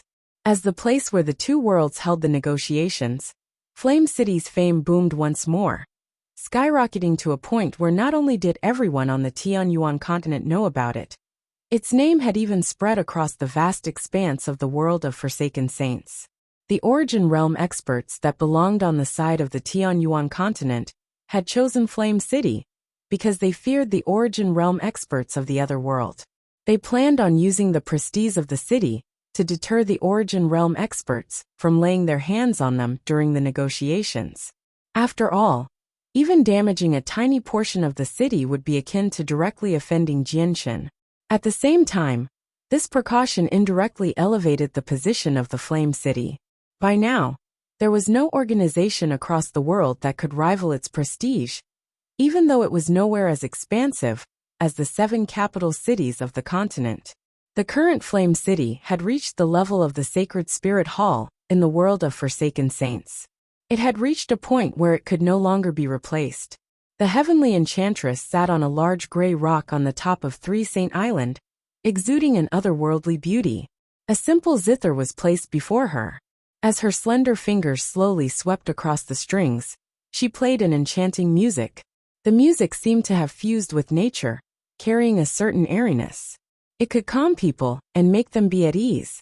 The music rang through 3 Saint Island, causing all the fishermen who lived on the island to seem enchanted. Large fish had even begun to float to the surface of the ocean, as if the music enchanted them as well. A handsome young man sat next to the heavenly enchantress. The music did not affect him at all. He cast his gaze out towards the horizon, towards the distant Tianyuan continent. At the same time, he would look at the sky often. The young man could vaguely see a small red cloud at the edge of the blue sky. The red speck was only visible to those who possessed extraordinary visual senses. The music stopped after a while, and Shengguan Mu'er put the zither away. She gazed into outer space with her enchanting eyes and murmured, "The evil power has weakened slightly. Your father should be absorbing the power in there. But by the looks of things, he'll need quite some time before he fully absorbs it all." The handsome young man looked at the heavenly enchantress when he heard her words and said with some worry, "Mother, the power is so great and evil. Will father harm himself by absorbing it?" Shengguan Mu'er fell silent in thought for a while before responding, "Your father's cultivation method is as special as yours, so you can't treat it like anything else. At the same time, he always knows what he's doing, so if he's daring enough to absorb it, he'll definitely have full confidence." "I don't have to worry then." The young man immediately became relieved. As expected, he was Shengguan Aojian. After a moment of silence, Shengguan Aojian said, "Mother, the Tianyuan continent is currently negotiating with the world of Forsaken Saints. The difference between the origin realm experts of our world and theirs is very great, so we might show weakness during the negotiations. This is the exact time when they need you, Mother. So why don't you go to the Tianyuan continent to watch over matters?" Shengguan Aojian hoped his mother could go to the Tianyuan continent, very much as he had grown attached to the continent during his journeys there. He obviously did not wish for the Tianyuan continent to suffer too much during the negotiations. At the same time, the Tianyuan continent was his father's homeland. Shengguan Mu'er looked at Shengguan Aojian, and her eyes warmed up. She said, "Xiaobao, I understand that you worry for the Tianyuan continent, but there's really no need. Even if you ignore the fact that our side hasn't shown any weakness at all, it's impossible for the negotiations to conclude so soon. No matter what they end up negotiating, the decision will be personally made by the Spirit King and your father in the end. If your father refuses to agree, it doesn't matter how much advantage the world of Forsaken Saints manages to gain through the negotiations. Do you understand?" "I see. It's because we have no need to fear the world of Forsaken Saints at all with our current strength." Like an arrow, time passed by in a flash. In the blink of an eye, the 2 worlds had already been negotiating for 10 years. The 2 sides still failed to reach an agreement after this decade. They both understood already that it would be very difficult for them to reach an agreement just by themselves. In the end, the decision would still be made by the most powerful people of the respective worlds. As a result, the negotiations towards the end were just a symbolic push and pull to drag out time, as they waited for the Spirit King and Jianchen to emerge from seclusion. During the 10 years, the news that the humans, 100 races, sea race, and magical beasts had to give up a portion of their land had already spread far and wide. It had led to quite a large disturbance. Some people did not care too much about it at all, but there were also others who insisted on keeping their territory, refusing to leave even if they were to die. After having been split into 4 sections during the battle against the world of Forsaken Saints, the continent was divided into 4 regions: North, South, East, and West. An extremely wide river separated the regions. The rivers crossed the entire continent like a cross, directly flowing into the ocean. The location where the four rivers intersected was where the ruins of Mercenary City once lay. Water had now filled in the area. However, there was an extremely unusual region there as well. A strange energy protected the region, keeping the surrounding river out. This special region was the tunnel that connected the Tianyuan continent to the world of Forsaken Saints. The tunnel was peaceful. After many years, the tunnel had stabilized long ago. Although powerful streams of energy would burst out from the tunnel from time to time, it was no longer like the time when it was first formed, where energy constantly gushed out wildly into outer space. At this moment, the stabilized tunnel pulsed slightly. The ripples rapidly expanded before leading to a huge reaction from the entire tunnel. The whole tunnel trembled violently, and streams of extremely unstable energy wreaked havoc inside. Very soon, a figure gradually appeared in the streams of energy. The figure was very blurry at the start, but it gradually grew clearer as it came closer to the exit. The figure was a man who approached his 40s. His black hair was elegant, and he carried a dark metal sword on his back. His appearance was extremely ordinary, and he was simply dressed. He radiated with plainness. Even though he seemed extremely plain, he possessed an aura of dominance. He strode through the tunnel, and with his advance, the entire tunnel trembled. Streams of violent energy would be created constantly, rampaging through the tunnel. However, when the streams approached the man, they would disperse silently even though they were enough to heavily injure Saint Emperors. As a result, there were no streams of energy within a meter range of the man. The man did not purposefully cause the changes in the tunnel. He was just too powerful. So when he traveled through the tunnel, he seemed to be approaching the absolute limit that the tunnel could endure. This was why the tunnel had reacted in such a way. Even when he concealed his origin energy and presence, he could not avoid this. The man did not walk at a fast pace, but he would travel a great distance with each step. In just a short while, he emerged from the tunnel and appeared beneath the sky of the Tianyuan continent. Suddenly, the wind and clouds began to churn. The thick layer of white clouds in the sky dispersed silently, as if a terrifying pressure had forcefully crushed them. At the same time, a terrifying pressure permeated the surroundings, engulfing the world in a split second. It shocked everyone in the world, and all the beasts in the world collapsed onto the ground. The expressions of all the Origin Realm experts in the Golden Divine Hall on the Arctic tundra changed. Soon afterwards they beamed with joy. The Spirit King, it's the Spirit King's presence. The Spirit King has emerged. Quick, let's go welcome the Spirit King.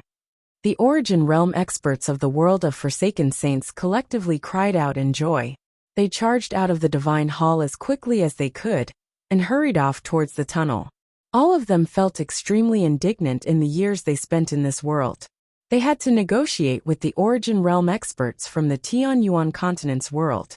These Origin Realm experts were clearly nothing in their eyes in terms of strength, weak enough to be crushed easily. Yet they just had to hold themselves back even during the negotiation, resulting in no progress even after 10 years. This was all because the Tianyuan continent had Shengguan Mu'er and Jian Chun, who was in outer space. Their Spirit King was not present either, which was why they were so hesitant during the negotiations. Now that the Spirit King had emerged from seclusion and come over, they all became filled with confidence. They were obviously overjoyed to have someone to rely on. At the same time, the Origin Realm experts from the four races snapped open their eyes simultaneously in Flame City. They looked towards the tunnel's location, and they all became extremely grim. Shengguan Mu'er's eyes narrowed as well. She looked in the direction of the Tianyuan continent, and she became slightly stern as well. The Spirit King has finally come. Jianchen, when are you going to emerge? Shengguan Mu'er looked at outer space. There was worry on her beautiful face. The Spirit King was so powerful that he was far beyond what she could handle. The world only had Jianchen who could handle him.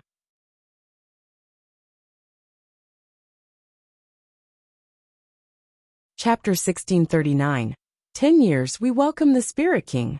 With Xiongzhong in the lead, all the elders and protectors from the world of Forsaken Saints hurried to the tunnel between the two worlds as quickly as possible. They bowed towards the Spirit King politely. They had arrived rather quickly. Less than 5 seconds after the Spirit King had emerged from the tunnel, they had arrived from tens of millions of kilometers away. The Spirit King was indifferent. He glanced around before looking towards the sky.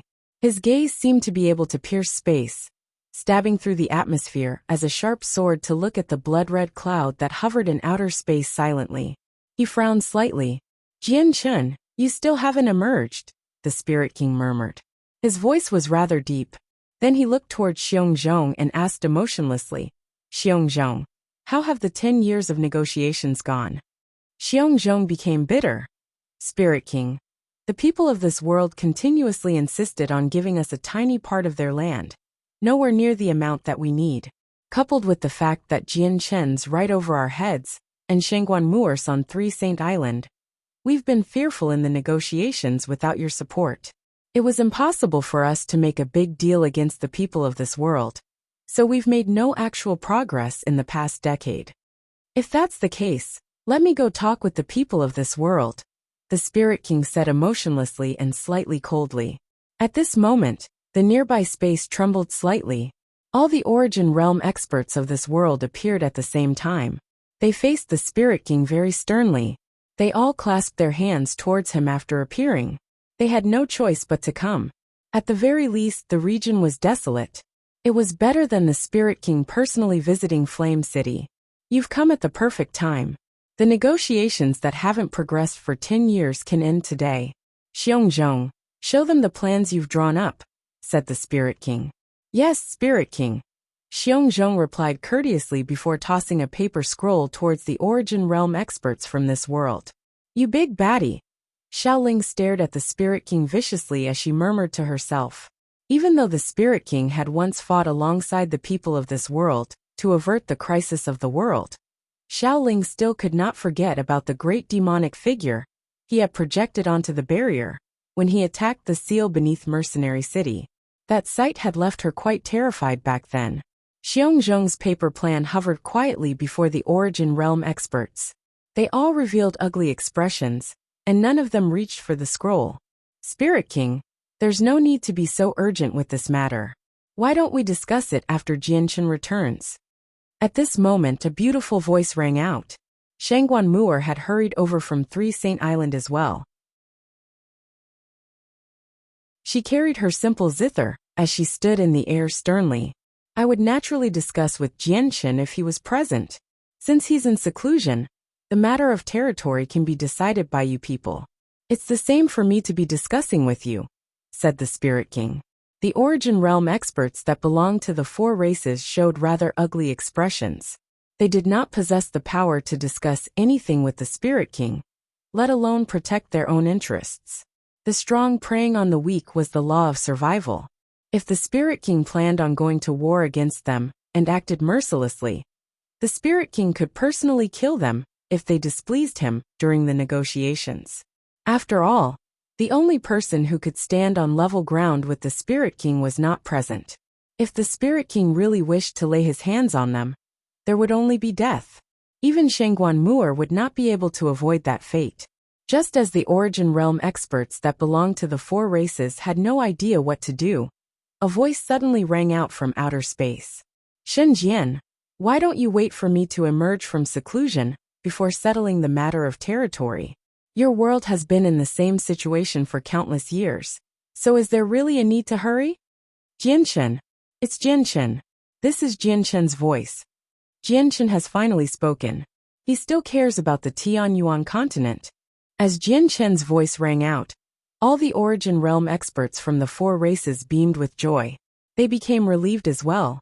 Unknowingly, Jianchen seemed to have become the person they depended on for support, as well as the source of their confidence. Jianchen had even become the person they relied on in the face of the Spirit King. The Spirit King looked towards outer space and his eyes shone. He said emotionlessly, "Jianchen, if you remain in seclusion for 1,000 years, do we have to wait that long as well? Have you gone into seclusion now so that you can have greater bargaining chips in future negotiations? It won't be as long as 1,000 years. I'll emerge in a decade at most. Shenjian, I understand you, and you understand me as well. No matter how powerful I become, it won't affect the outcome of the negotiations. It's all because of your people that we were able to stop the crisis of the world this time. Their courageous sacrifice has earned my admiration, and I will assist them in completing their final wishes so that they can rest easy. This is my oath to you, as well as the oath to all your people who had laid down their lives bravely." A gleam of light flickered through the Spirit King's eyes. He said, "Considering that we know each other, I'll wait for another decade. I will come again after that time." With that, the Spirit King returned to the world of Forsaken Saints with his Origin Realm experts. When he mentioned that they knew each other, no one present understood the implications. Its meaning was so deep that only he and Jianshan could understand. The Origin Realm experts from the 4 races all let out a deep breath of relief when they saw the Spirit King lead his people back to the world of Forsaken Saints. They had completely calmed down. They felt like they were about to suffocate when they faced the Spirit King earlier. Time passed quickly.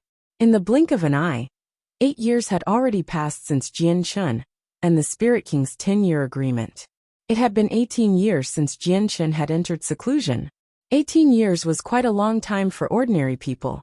It was enough for an infant to grow up into an adult. But to sainthood and Origin Realm experts with lengthy lives, 18 years was only a brief period of cultivation. Even though the blood-red cloud in outer space was still present, it had shrunken at an extremely rapid rate. It was less than a tenth of its previous size. The pulses of power from the cloud was extremely weak now. Jianshan cultivated within the cloud. His chaotic Niden had reached its limit after 18 years of absorbing the terrifying power of the cloud. He had reached the limits of the 8th layer of the chaotic body. At this moment, Jianshan's body jerked suddenly. As he refined the last strand of pure power from the cloud, his chaotic Niden finally surpassed its limits and shattered loudly.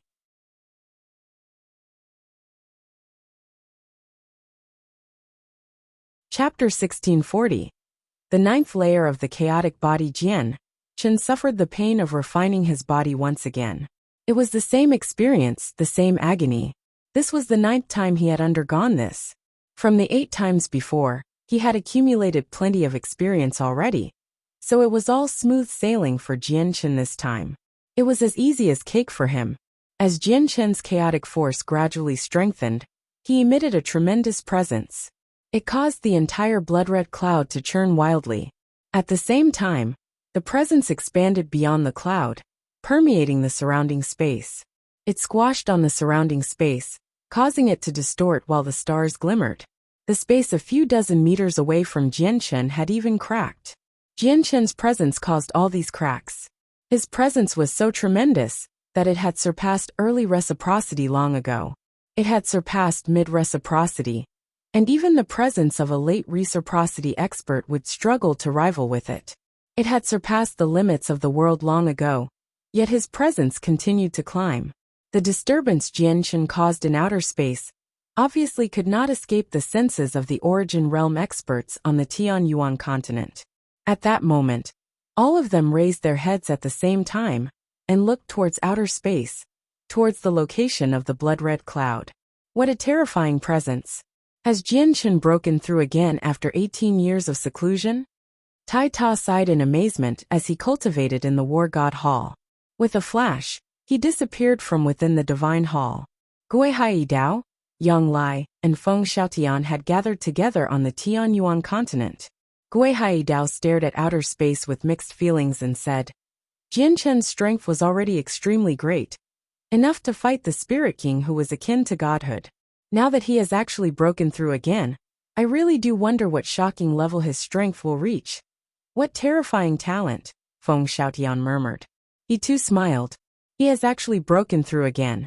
My great-grandson sure is outstanding. I just hope that he won't suffer any backlashes from increasing his strength so quickly in the past few years, making his foundation unstable. Yang Lai chuckled aloud. He was filled with pride, but at the same time there was some worry. Jianshan's strength had increased just too quickly. Even Yang Lai, someone who had lived for countless years and had seen many things, found it rather difficult to accept it. Great! Big brother has become stronger again. Big Brother doesn't have to be scared of that baddie at all now. That baddie is no longer Big Brother's opponent. Xiaoling clapped her hands and jumped around as she called out loudly. She was extremely excited. At the same time, Xiao Jin and Xiaoling smiled happily in Flame City. All the Origin Realm experts from the 4 races appeared 100 meters away from the blood-red cloud. Now that the agreed 10 years were coming to a close, Jian Chen's breakthrough held a whole different level of significance for the negotiations. All the Origin Realm experts hovered in the distance and did not approach the blood-red cloud. They quietly waited for Jian Chen to emerge. They knew that Jian Chen would emerge soon. A few days later, Jian Chen's presence slowly subsided within the blood-red cloud. He gradually returned to peace, and the fist-sized chaotic Niden in his dantian had returned to the size of a soybean. It had shrunken, but it clearly contained a chaotic force on a whole different level compared to the 8th layer. Jian Chen smiled. Originally, he believed that reaching the 8th layer of the chaotic body was the limit for him in this world. But he had never expected the evil spirit to leave behind such a great fortune to him, after the crisis of the world was averted, allowing his chaotic body to progress to the 9th layer.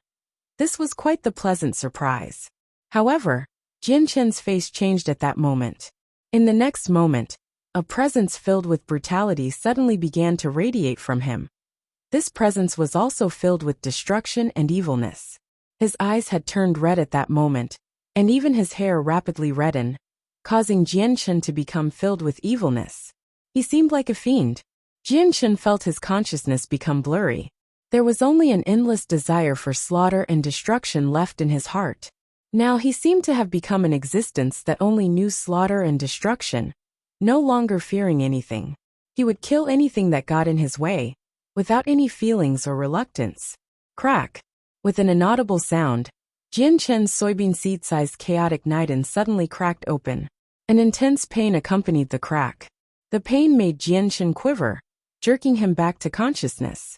The redness in his eyes gradually faded away, and his hair that had almost reddened completely turned back to its original black color as well. Even though Jian Chen's transformation had lasted for less than a split second, all the Origin Realm experts who were waiting outside still managed to sense his corrupt presence. What is this presence? Does the core of the crisis still remain? The sea goddess said sternly. All the people gathered there became extremely grim. Did something go wrong during Jian Chen's cultivation? Feng Xiaotian said gruffly. Everyone's face changed when they heard him.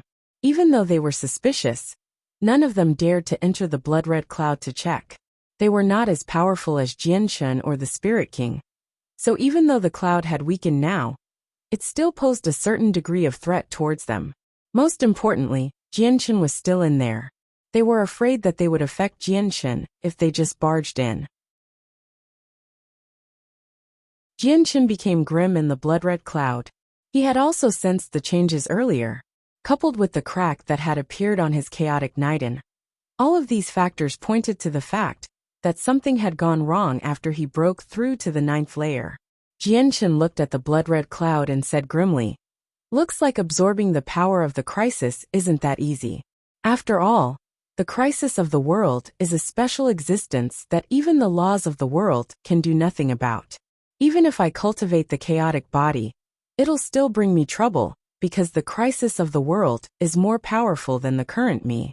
There shouldn't have been any problems if I was far more powerful the crisis. I would have been able to refine it easily. But I need to understand just what hidden problems it might cause right now, and I need to come up with ways of handling them." Jian Chen immediately checked through his body. Although his chaotic Niden had cracked open, he did not pay too much attention to it. The chaotic Niden's imperfection would affect the strength he could display, limiting him to only 80% of his power. But even just the 80% was greater than what he possessed with the 8th layer of the chaotic body. When he truly cared about were the changes to his consciousness earlier. That was what he feared. Once he lost control of himself and sank into a state that only knew destruction and slaughter, the outcome would be unthinkable.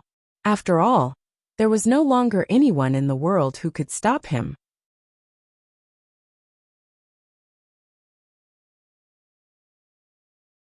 Chapter 1641. Hidden problems. Jianshan carefully checked through his body several times, and missed no corner. In the end, he finally discovered something different with his soul. A red speck of light had appeared in his soul. The blood-red light was very dim, but it had already silently fused into his soul, making it impossible for him to remove it. It would have been exceedingly difficult for him to discover it if he did not look closely. Jianshan did not feel any sense of threat from the red light. It had fused with his soul silently, without raising his attention at all. It did not bring him any discomfort either. "Looks like you're the troublemaker." A cold light flickered through Jianshan's eyes, and his face became extremely sunken. When he recalled all the moments of his 18 years of secluded cultivation, he understood very soon that he did not completely refine the evil presence within the blood's power. Although the power turned into chaotic force in the end, the evil presence that he had not completely refined entered his soul silently. "This speck of light red filled with negative emotions shouldn't have been enough for my chaotic Niden to crack, even though it can influence my mind at certain times. Looks like there are some other flaws in my chaotic Niden. In the end, it's all because my strength is too weak. If my chaotic body was at the 9th layer, or even the 10th layer when I refined the cloud, I probably wouldn't have come across these problems," Jianshan thought. A smear of determination appeared in his eyes, and with a thought, the 2 broken strands of primordial god silk appeared from his wrist. "I need to deal with the hidden problems in my soul immediately, or there'll be unthinkable consequences if my consciousness becomes affected in the future. The red light in my soul originated from the power of the crisis, so the power of the primordial god silk would be the most effective in destroying it," thought Jianshan. With a thought, the 2 broken strands turned into a golden streak of light and disappeared into his forehead, entering his sea of consciousness. He had not refined the primordial god silk in the past, which was why Jianshan could only store it in his space ring for so long. However, now that he had refined the primordial god silk while it was fending off the crisis of the world, not only could he hide the primordial god silk in his body now, he could even send it into his sea of consciousness easily. Although the primordial god silk had basically run out of power, there was still a tiny sliver of it left. This time, Jianshan used the last sliver without any hesitation at all, in an attempt to destroy the red speck of light that had infiltrated his soul. Fortunately, the primordial god silk was completely under his control now, and its power had no offensive capabilities unless it was facing the crisis of the world. As a result, Jianshan did not worry at all that its power would harm his soul. But very soon, Jianshan's heart sank even more. He discovered that the primordial god silk completely failed to remove the speck of red light in his soul. It did not seem to pose any harm to it at all. Damn, this speck of red light comes from the power the crisis used. But during my refinement process, it has changed. This change has allowed it to become immune to the primordial god silk. The primordial god silk no longer poses any threat to it now.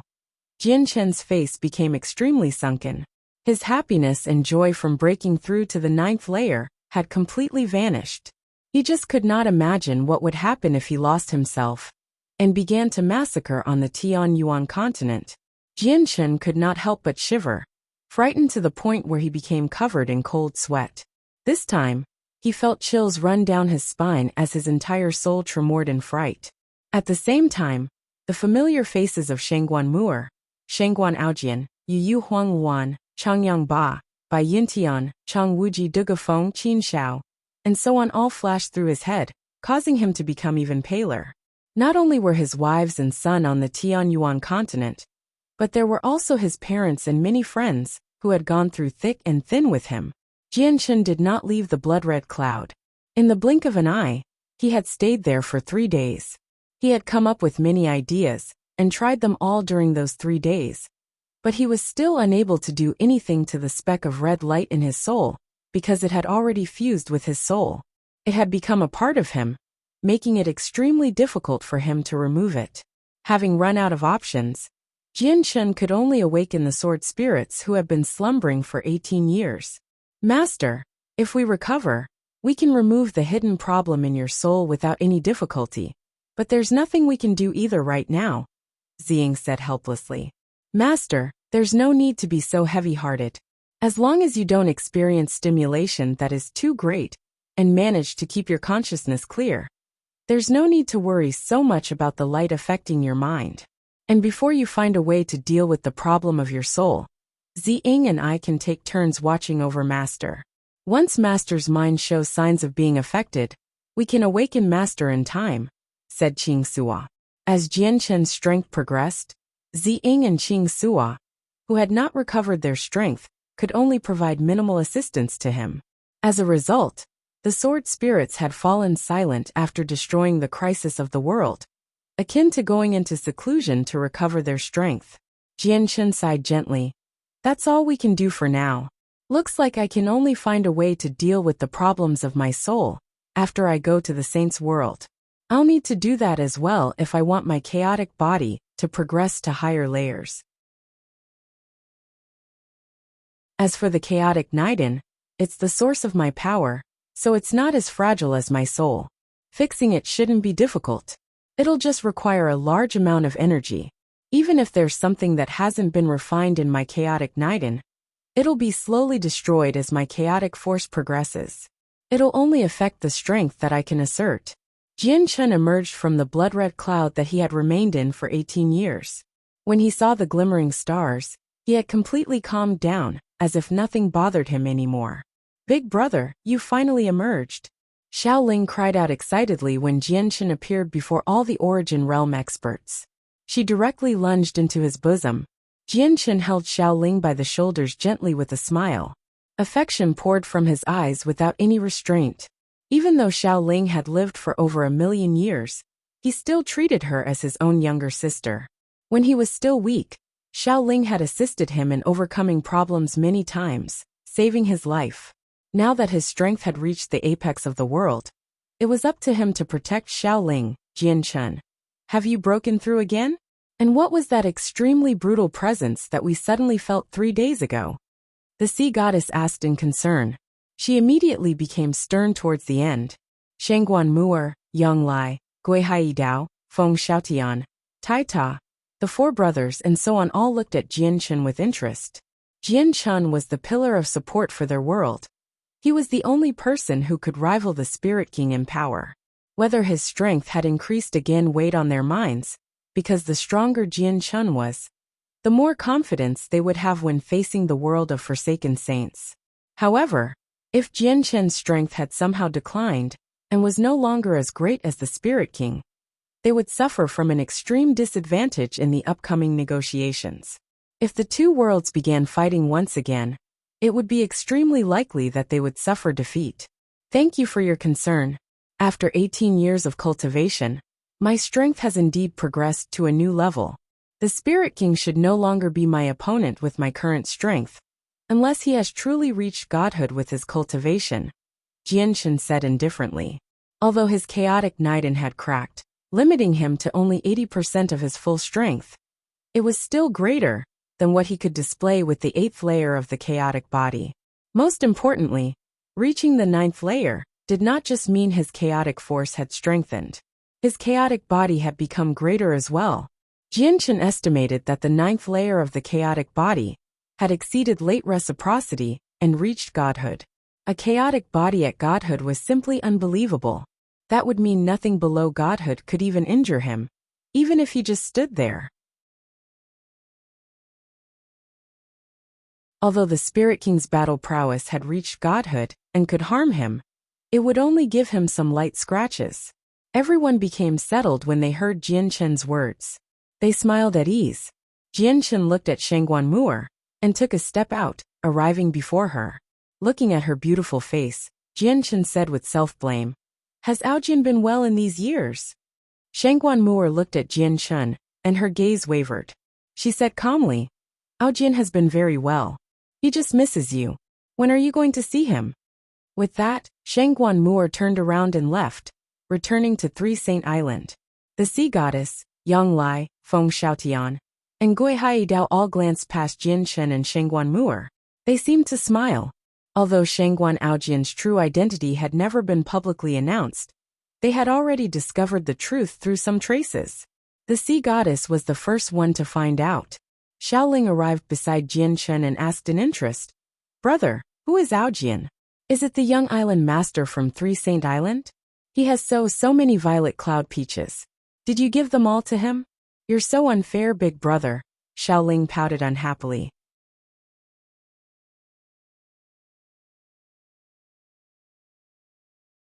Chapter 1642. Changes. The Changyang clan in Lore City had already become the most famous clan in the world long ago. Even the people on the Beast God continent, Sea Realm, and Wasteland continent knew about it. Even many people from the world of Forsaken Saints had heard about it. This was all because the status of the Changyang clan in their world was akin to the Sacred Spirit Hall in the world of Forsaken Saints. It represented the greatest in the world, making it the center of attention because it was Sovereign Jianchen's home. Even when the current clan was not particularly large, and its strength was not particularly great, it was a clan that would dominate in the world as long as Jianchen was present. There were even countless cultivators on the Tianyuan continent who would take pride in being a simple servant or guard for the clan, because even a simple maid in the clan would possess extremely great status outside. There would rarely be anyone who would dare to offend them. With the Changyang clan's current prestige and strength, as well as Jianchen's support, expansion was a piece of cake. They would not face any obstructions at all. But since Jianchen had once made a request regarding this aspect, they had not expanded even with their extraordinary strength and influence. They remained within Lore City, dwelling on a piece of land that would be considered as tiny by many large clans and organizations. There was a symbolic structure in the clan. It seemed like a palace from the outside, well decorated and grand. Although its size could not be compared to those imperial palaces of empires or countries, its grandeur was far greater. There was a head-sized gem on the top of the palace that absorbed the light of the sun and the moon, so that it could glow with a gentle but dazzling shine. The light would envelop the entire clan whether it was day or night. The palace was a holy structure in the eyes of everyone in the clan, as well as the most consecrated place in the entire clan. This was all because it was where Jianchen stayed. Yanglai, by Yintian, and Changyang Ba had ordered its construction without Jianchen's input. Only a place like that suited Jianchen's current status in their eyes. A large number of golden-armored guards stood around the palace solemnly. Uncontainable pride filled all their faces, as if they were all proud to be guarding this place.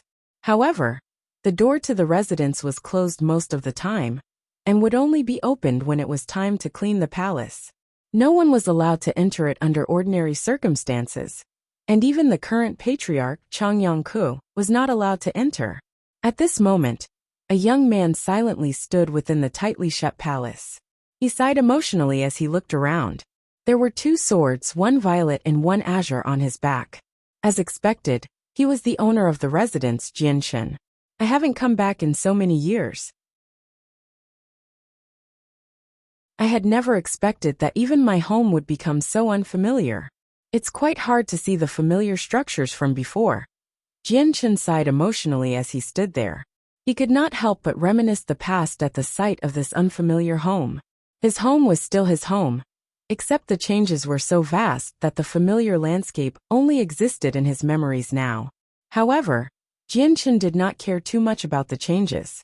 He knew that it was all the plans of his parents, except he wished that he could see the familiar home from before. He wanted to see it again, so that he would remember it better as his time here was running out. Today just happened to be a day when the residence was cleaned. Several dozen female servants in luxurious robes walked over. After the guards inspected them, they carefully pushed open the door and entered with much respect. Both the guards and the cleaners took extremely great pride in serving the Changyang clan. As a result, the female servants were dressed rather differently to regular female servants. Every single one of them wore the same uniform made from high-quality silk and satin. They were priceless. "Ah, there's someone in here." The female servants, who were just about to start cleaning, suddenly called out. All their eyes widened as they stared at Jianchen from 30 meters away. They had cleaned the residence for several years now, and some of the older servants had even cleaned this place for over a decade long. The residence had always been empty to them. No one else would ever enter it aside from during the cleaning process. And even the current patriarch of the clan did not possess the right to enter. They immediately became shocked when they suddenly found a person in the residence that was supposed to be empty. What? There's someone in there? The guards immediately heard their cries, and their expressions changed instantly. They had stood guard there the entire time. Aside from the female servants who had come to clean, they had not seen anyone else enter the divine hall. The guards immediately thought that someone had secretly snuck in when they heard that there was actually someone in the residence. Without any orders, they all began to radiate with powerful killing intent. They charged into the divine hall aggressively. This location was where their human sovereign resided, so apart from Jian Chen's wives and parents, no one had the right to set foot in there. Even if the current patriarch would suffer a punishment if he entered. So how could they afford to allow outsiders to blaspheme the place? Although they too were not allowed to enter the residence as guards, there were always exceptions. They had the power to enter the divine hall and arrest any intruders. The security within the Changyang clan was so tight that even flies could be caught. Many sainthood cultivators hid in the dark apart from the guards. They would pay attention to any movements in the Changyang clan at all times. The hidden cultivators immediately sensed the abnormal movements of the guards, so figures instantly flashed through the clan as several dozen of them were mobilized at the same time. They shot towards the residence as blurs. Some of them could even traverse several thousand meters with each step, appearing outside the residence as if they had teleported. In less than a second, several dozen sainthood experts had surrounded the residence. Most of them were saint rulers, with a few saint kings. There were 2 saint emperors among them as well, but without any exception, not a single one of them took a step into the residence.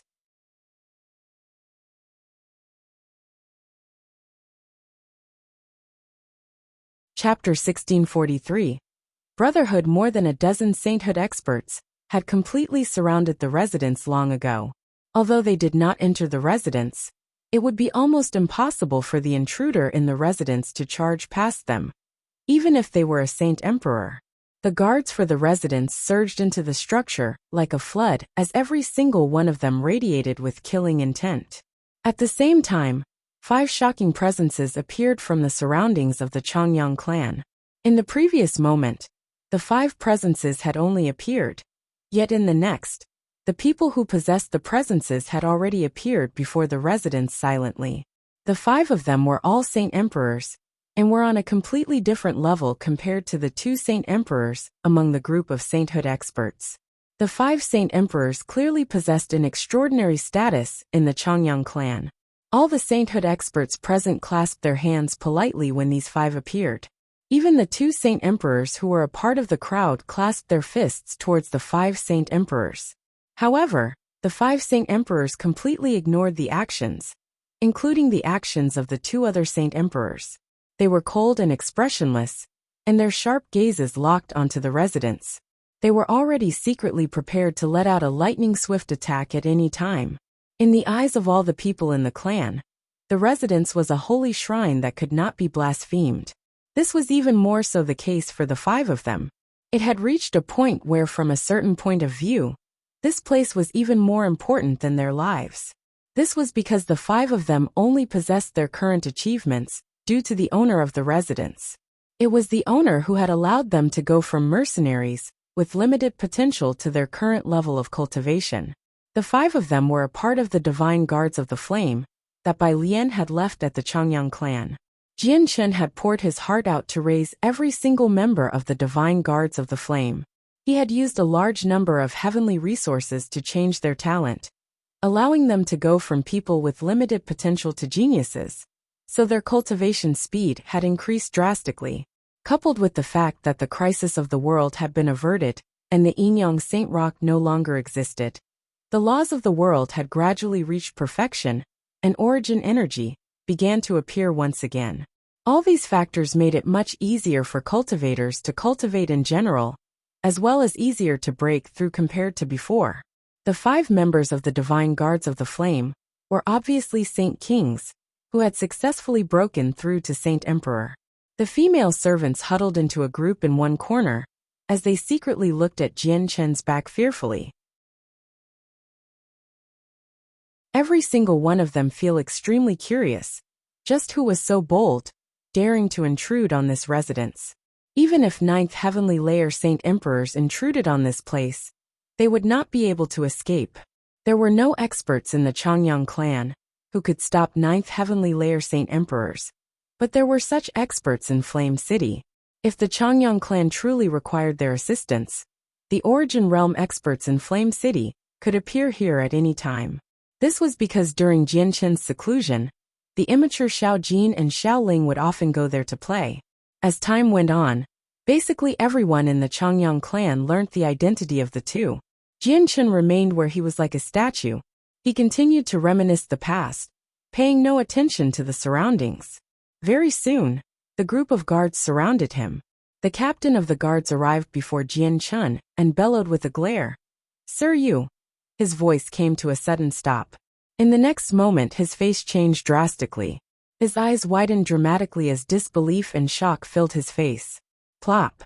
The captain of the guards immediately dispersed his presence, and he became courteous.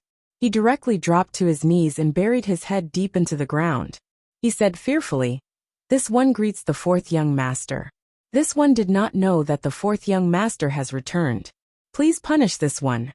The other guards all became stunned when they heard their captain's words, but they all kneeled at the same time soon afterwards. They said politely, "This one greets the 4th young master." "What 4th young master?"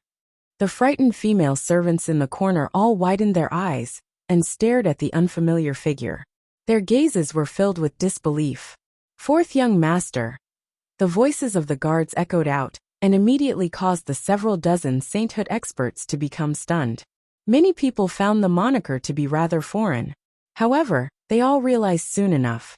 All their faces changed in that moment, and the 5 people from the divine guards of the flame all became overjoyed. The 4th young master has returned. The person in the residence is actually 4th young master. Quick, quick, tell the old patriarch and the old madam. The 4th young master has returned. Immediately, a sainthood expert cried out. At that moment, his face had become flushed from his excitement.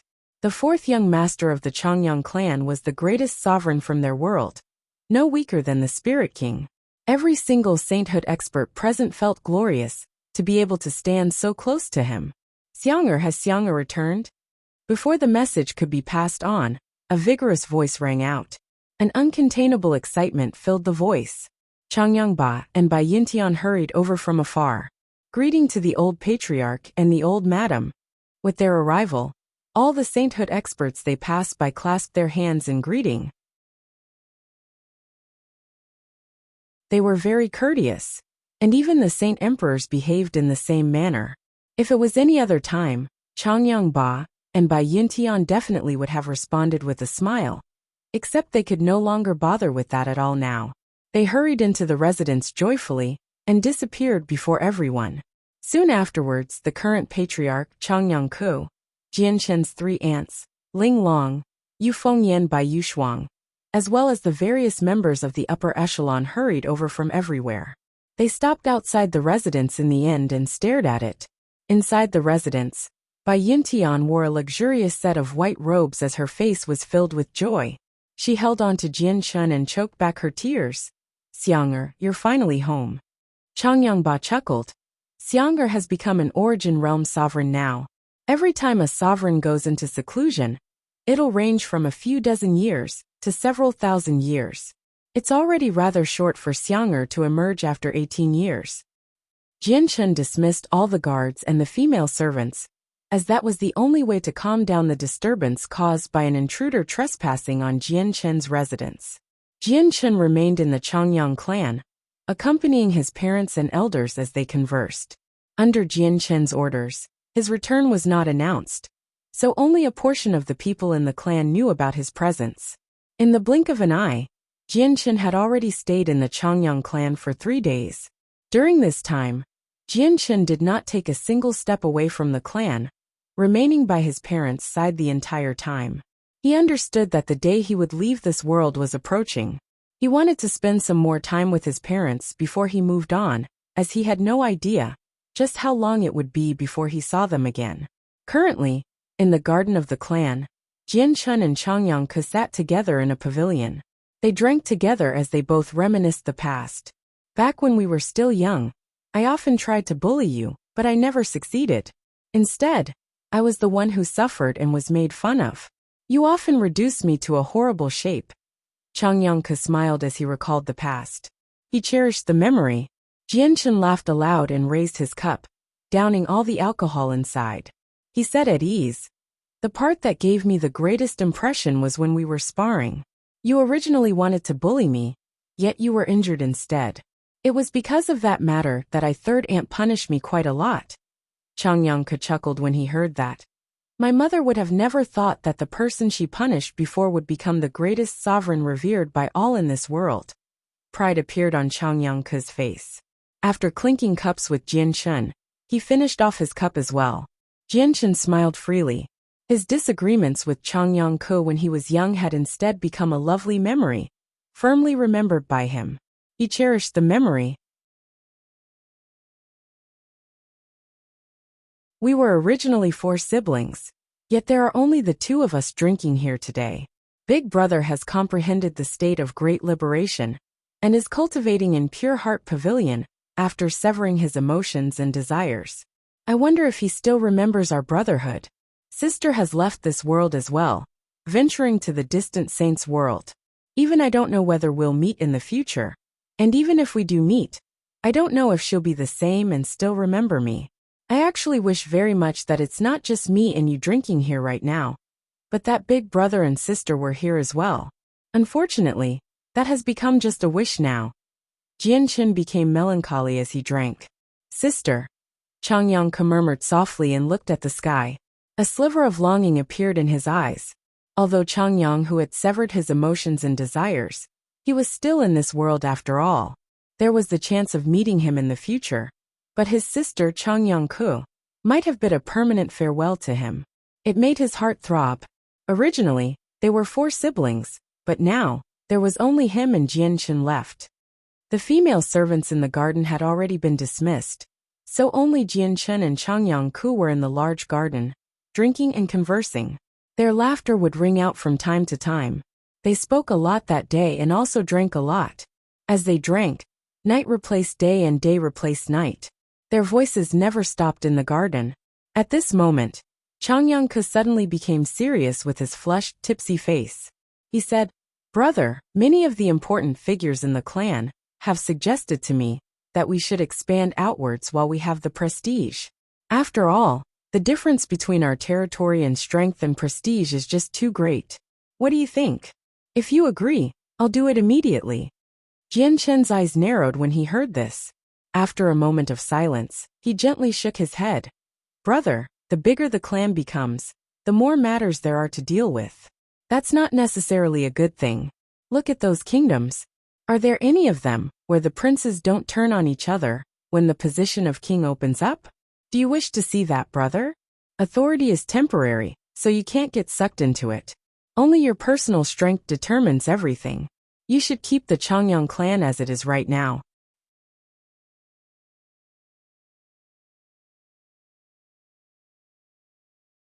Chapter 1644. A terrifying uncle. The 2 brothers drank until the morning before finally parting ways. The young master of the Changyang clan and his mother were currently in a luxurious courtyard. They were both slightly worried.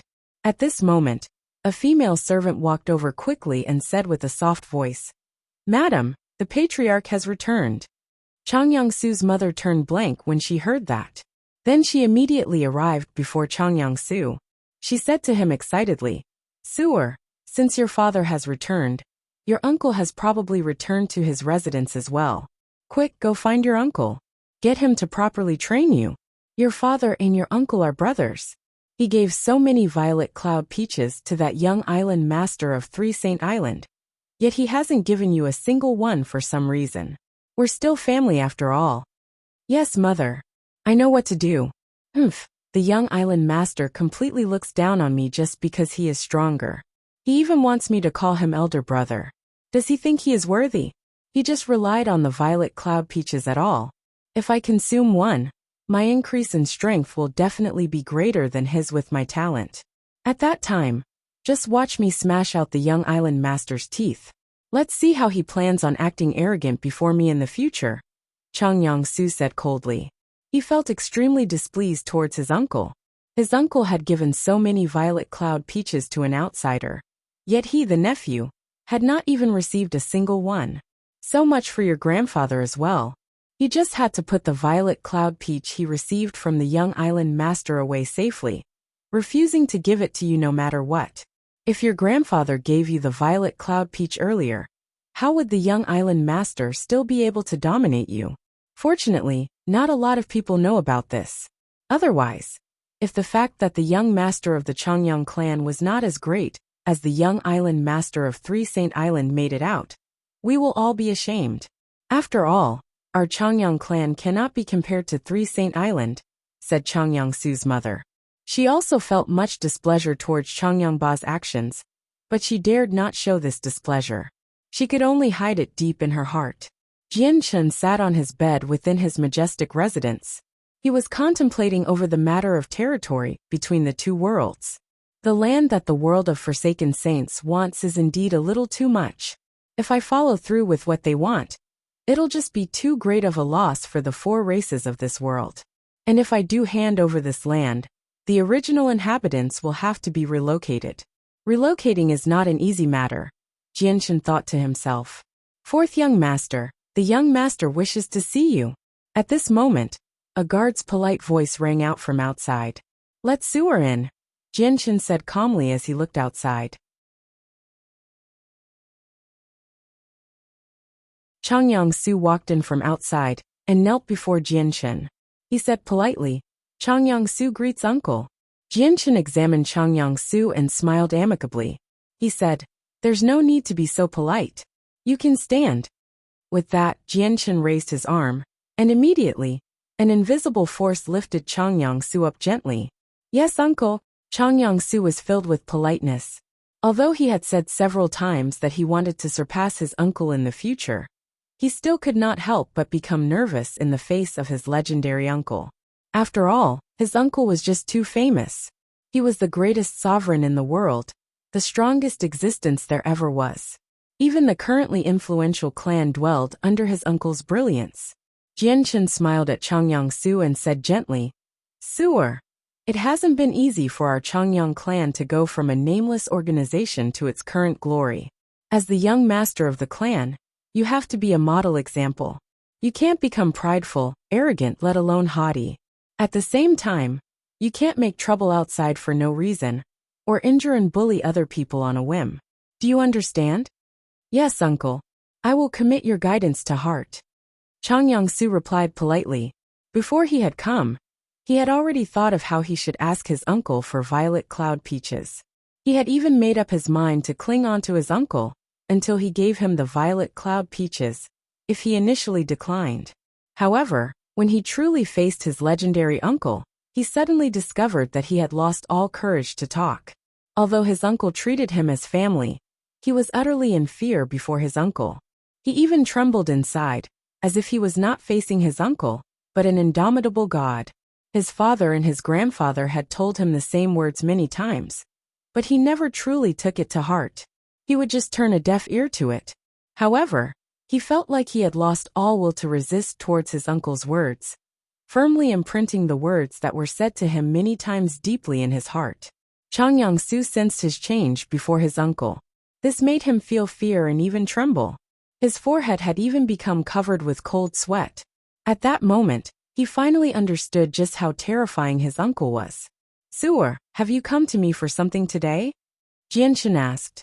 He completely treated Chang Yang-su as a junior of his, acting extremely amicable. This was because he thought of Shangguan Aojian when he saw Chang Yang-su. The two of them were roughly the same age. And no, I've actually come this time to meet uncle. I wish uncle the best and to not overwork. I'll go now. Chang Yang-su stuttered a little, becoming rather unwilling to raise the matter of the violet cloud peaches. Jian Chen nodded and waved his hand. Sewer, you can go. Yes, uncle. I'll go now. Chang Yangsu left politely. Jianshan looked at Chang Yangsu's back and suddenly said, "Su." Chang Yangsu seemed to leap in fright when he heard Jianshan.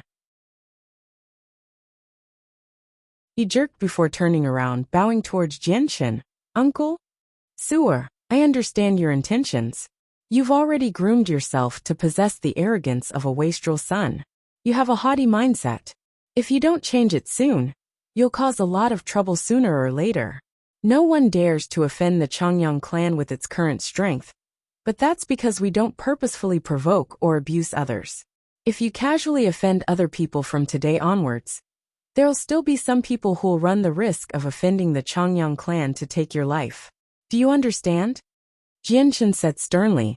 Chang Yangsu became rather pale and responded politely, "I understand. Su, you must remember that our Changyang clan is not afraid of anything. No matter how powerful the enemies are, we will not fear them, but we can't go causing problems without any reason. Do you understand? If you want to become an expert, you must go on journeys. There are no experts on the Tianyuan continent who have been raised in the comfort of their own homes. Instead, they've experienced countless storms of blood and made their way up by wading through blood. Your current strength basically completely originates from heavenly resources. It won't be of any benefit to you as time goes on. It'll even affect your foundation," Jianshan said sternly. He seemed like a senior lecturing a junior right now. "Yes, uncle. I will definitely bear that in mind." Chang Yangsu's forehead had already become covered in sweat, and he trembled even harder inside. He felt more and more terrified about his uncle. He had never thought that his uncle was so great. He clearly had not come home many times, and had not even seen him many times. Yet his uncle knew exactly what was happening with him. Chang Yangsu even gained the impression that there was nothing in the world that his uncle did not know about, as if the entire world was in his uncle's palm.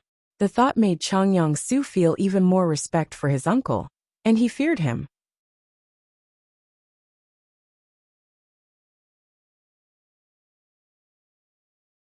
Chapter 1645. Shenfang Chang Yangsu had basically turned into a completely new person when he emerged from Jianshan's residence. It was not the first time he had seen his uncle, but it was the first time he had spoken to him from such a proximity. He had only seen his uncle from afar in the past, so he did not feel any mental pressure. However, he finally understood just how terrifying his uncle was when he saw him from such a close range. Even when his uncle purposefully concealed his presence, he was still filled with fear toward his uncle. He did not mention a single word about asking for violet cloud peaches, despite planning to beforehand. It was not because of his uncle's strictness or brutality. Instead, Chang Yangsu simply lacked the courage. Jianshan's words echoed through Chang Yangsu's head after leaving the residence. He seemed rather absent-minded as he made his way through the clan without any intentions of going anywhere. When he raised his head again, he discovered that he had arrived home unknowingly. "Su, have you obtained violet cloud peaches from your uncle? I've heard that he's not a stingy person. He has given away so many of them to an outsider before. So as his nephew, you'll still be able to get a couple of those immortal peaches no matter what. Tell me, just how many did he give you?" Chang Yangsu's mother waited anxiously at home. As soon as Chang Yangsu returned, she asked urgently. Chang Yangsu remained rather dazed. He sat down on a seat absent-minded, and only shook his head gently. He said nothing. "Su, your uncle didn't give you any violet cloud peaches at all?" This. The eyes of Chang Yangsu's mother widened. Disbelief was plastered across her face, before displeasure quickly replaced it. "How can your uncle do that? He has given the young island master of 3 Saint Islands so many, yet he treats his own nephew like this. He's your father's brother after all. No, I have to go find your grandfather. Your uncle completely treats you as an outsider. No, even worse than an outsider." Chang Yangsu's mother became furious, and immediately went to find Chang Yangba to complain. Chang Yangsu immediately stopped her and said, "Mother, don't go looking for grandfather. You can't blame uncle. Uncle's abilities are so great that there's nothing in the world that can hide from him. He'll know." Chang Yangsu's face became filled with uncontainable fear when he mentioned his uncle. Xie Yin stared at Chang Yangsu strangely. She completely understood her son. But she had never expected him to seemingly change so much after seeing his uncle. He seemed to fear his uncle very much. Uncle is right. There are no experts who are raised from the comfort of their home. Mother, I've made up my mind. I'll leave the clan tomorrow morning to go on a journey. I won't bring anyone with me this time. The next morning, Changyang-su left the clan. He went out alone. Only he himself understood that his entire temperament seemed to have changed after listening to his uncle's words. Jianchen slowly opened his eyes in his residence. His gaze seemed to be able to pierce through space and all the buildings, allowing him to see Changyang-su, who had already left the clan. He nodded in satisfaction. After a moment of silence, Jianchen left his residence and headed to the Forbidden Grounds, the place where Changyang-ba cultivated. Father, in this box is the violet cloud peach and the comprehension tea leaf that I've prepared for Sewer. Once he returns from his journey, please give him this box if he has truly changed. Otherwise, please hold on to it forever. Although Sewer's my brother's son, I can't support and raise a wastrel. Jianchen passed a box containing the 2 heavenly resources to Changyang-ba and said sternly. Changyang-ba accepted the box and sighed gently. We the seniors have an unshiftable blame for Sewer becoming like this. Xianger, don't worry. I know what to do. Jianchen nodded. He conversed with his father some more before leaving. On this day, Jianchen left the Changyang clan and arrived at the center of the city, the busiest location. There was quite a large inn there. The inn might not have been very famous on the continent, but in Lore City and the Jessen Kingdom, it possessed quite an extraordinary status. This was because the Changyang clan had always protected this inn since establishment. The owner of the inn had close ties with the most authoritative figures of the Changyang clan as well, Changyang Ba and Bai Yuntian. Not only had she been invited to the Changyang clan as a guest, Changyang Ba and Bai Yuntian would even lower themselves to visit her at the start of every year with gifts. It was also because of this connection with the Changyang clan that this inn became a place that could not be provoked within Lore City. Even the wastrel scions of hermit or ancient clans had to dismiss their haughtiness and act obediently here, unwilling to cause trouble. Whenever someone made trouble in the inn or began fighting, the guards of the Changyang clan would chase them out. As time went on, many people understood that offending the inn was the same as directly offending the Changyang clan. Lore City developed rapidly, leading to the addition of many luxurious inns. This inn was not the largest, nor the most luxurious inn in Lore City, but it was the city's most popular inn, because all the representatives of the various organizations who came to visit the Changyang clan would choose to stay in this inn. On this day, the inn welcomed a young man who carried 2 swords on his back.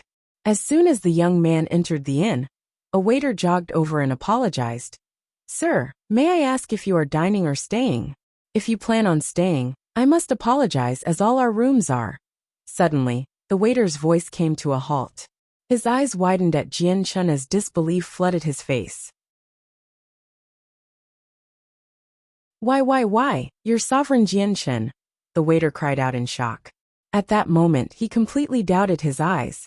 He had actually seen the legendary sovereign Jianchen in person. He was not unfamiliar with Jianchen's appearance, because he had seen his statue countless times. However, this was the first time he had actually seen him in person. There were quite a few people dining on the first floor of the inn. Many people heard the waiter's shocked cries, so the entire inn fell silent. Quite a few people became stunned. But very soon, everyone returned to their senses. They all stood up and bowed towards Jianchen. Their faces were filled with excitement, respect, and admiration. Fourth young master. At this moment, a familiar but old voice rang out. An old woman with a head full of gray hair made her way down the stairs with the support of 2 female servants. Joy filled her face. Madam, Jianchen ran over. His heart throbbed when he saw the old face. This old woman was Kendall's wife, Shen Fang.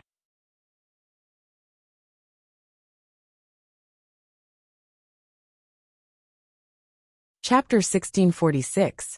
Rui Jin emerges. Since the average lifespan of ordinary people on the Tianyuan continent was 200 years, Shen Fang should not look so old, but Kendall's death took a very heavy toll on her mind. Time could not erode Shenfang's love for Kendall, so even after several dozen years, she still failed to get over her sorrow. This was why she had become an old woman despite only being middle-aged before. Madam, you have to look after yourself. You can't forget that you have Sans. Even if you don't care about yourself anymore, you have to care about your son. Jian Chen ran up to support Shenfang, who even struggled to walk. He felt rather pained inside. He could already sense that there was not much life force left in Shenfang. She did not have much time left.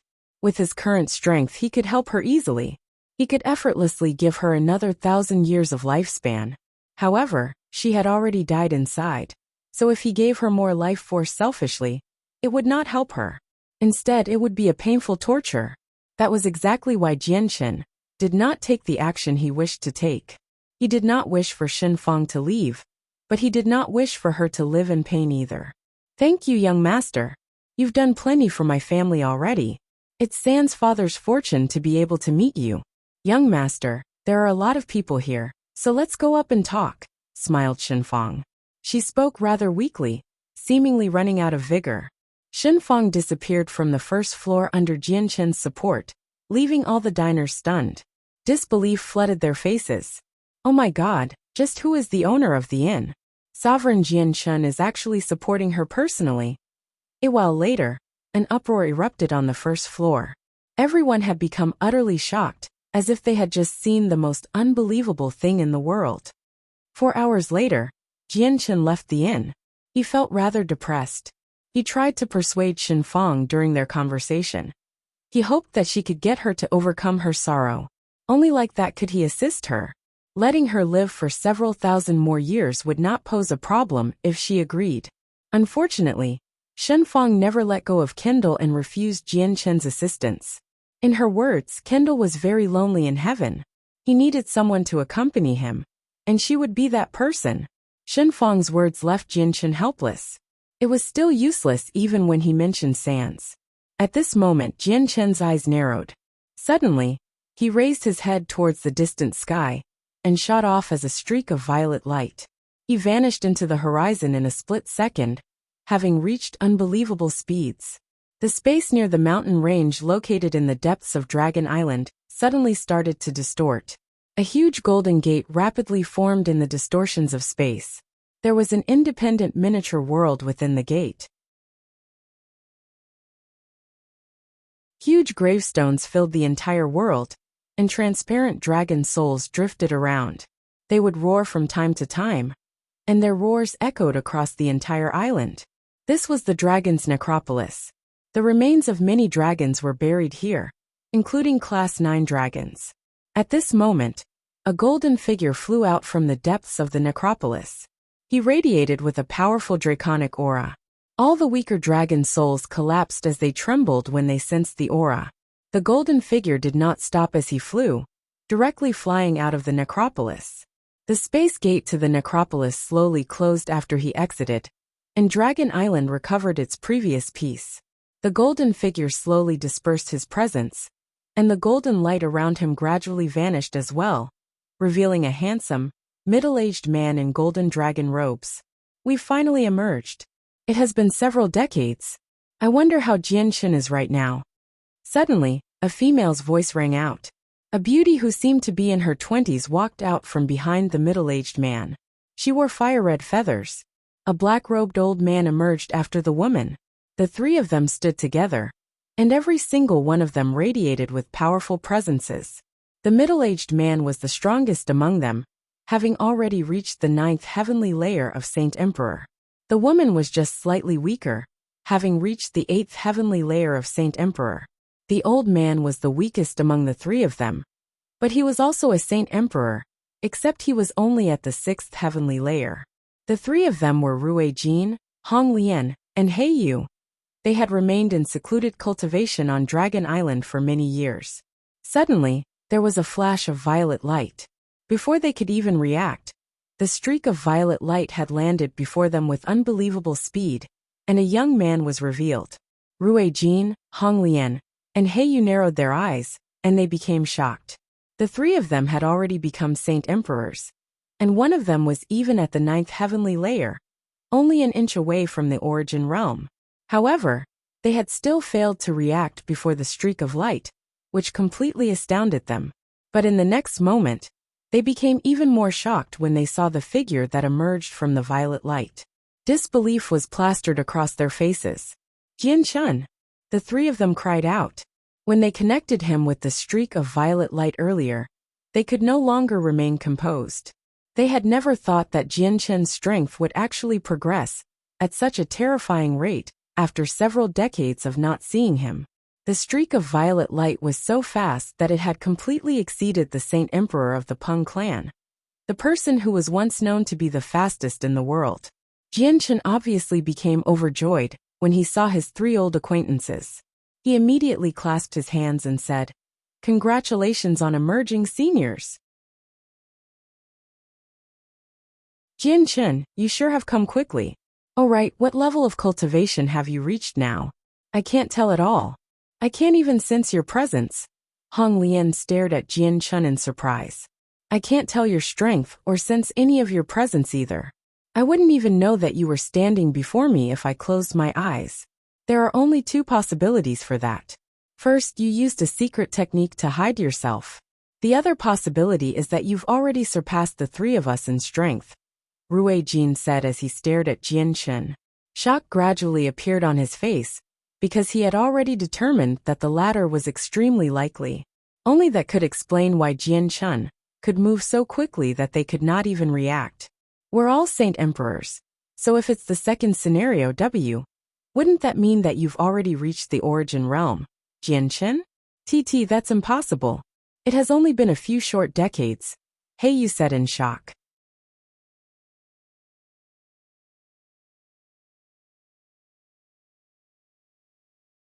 Chapter 1647. Prior to the negotiations 1. Jian-Chun, have you really surpassed Saint Emperor and reached the origin realm in the past few decades? Rui Jin asked in shock. He stared at Jian-Chun closely, waiting for his answer. Hong Lian and you were fixated on Jian-Chun as well. This question also weighed on their minds. They had no idea just how the outside world had changed during the decades they spent in secluded cultivation. According to their understanding, there were less than a handful of origin realm experts, even with the four races combined. If Jian-Chun was one of them now, it would just be too shocking. Jian-Chun chuckled.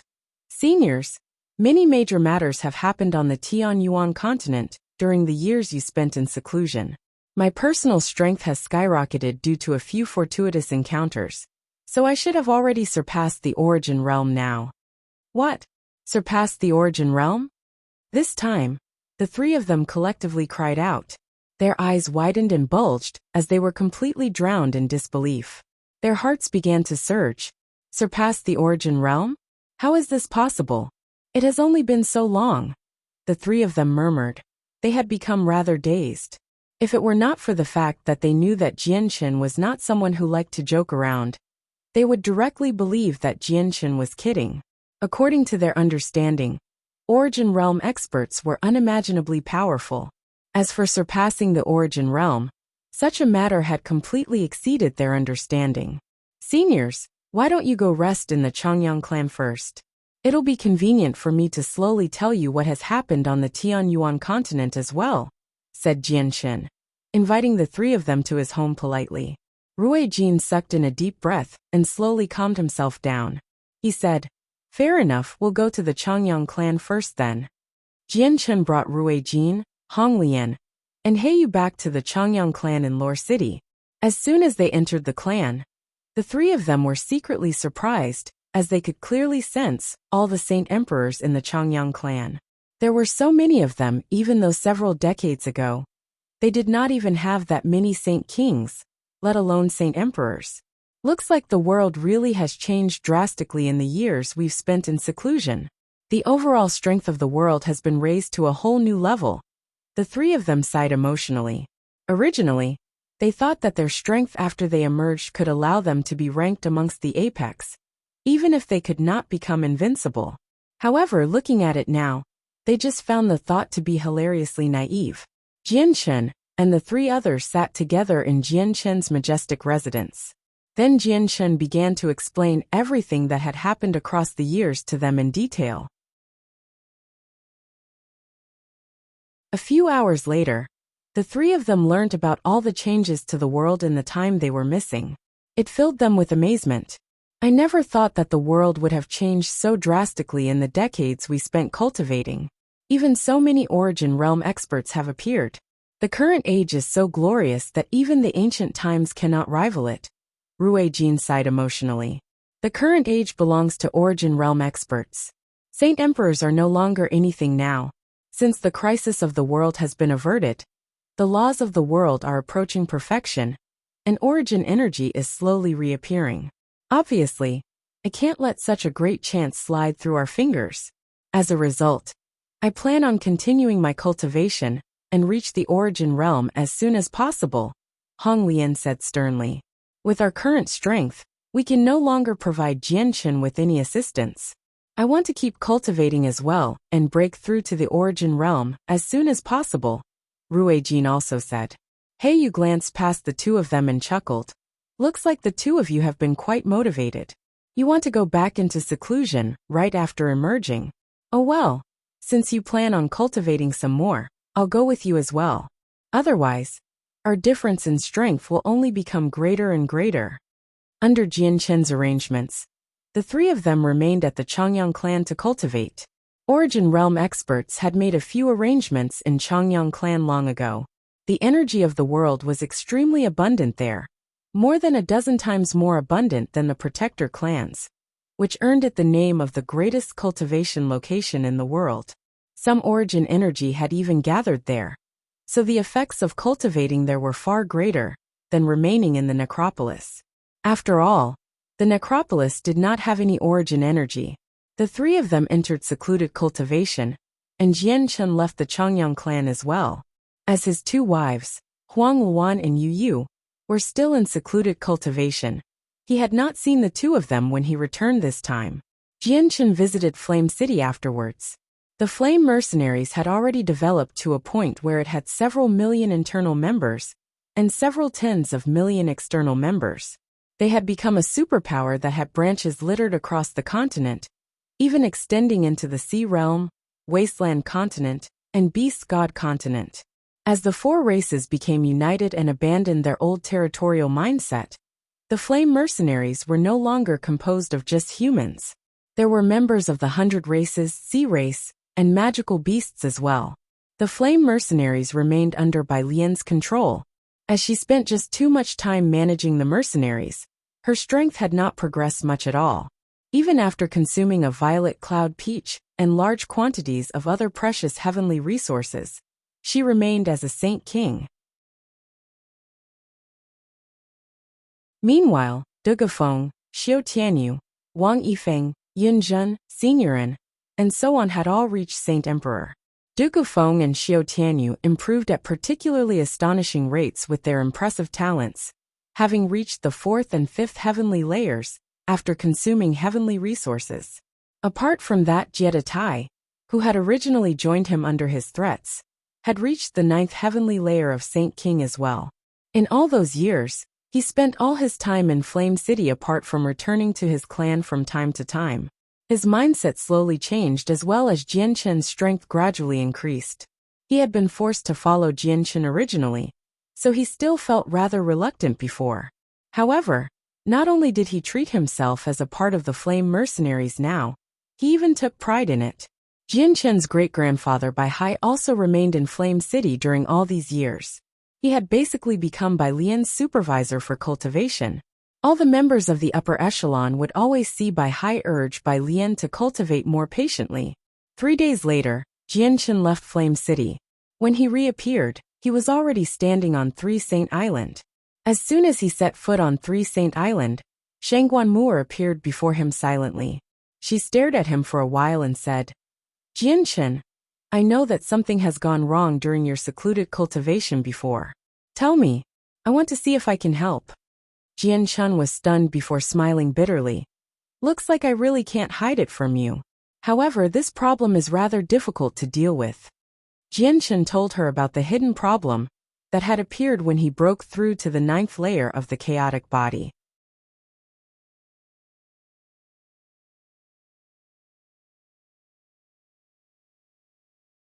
Chapter 1648.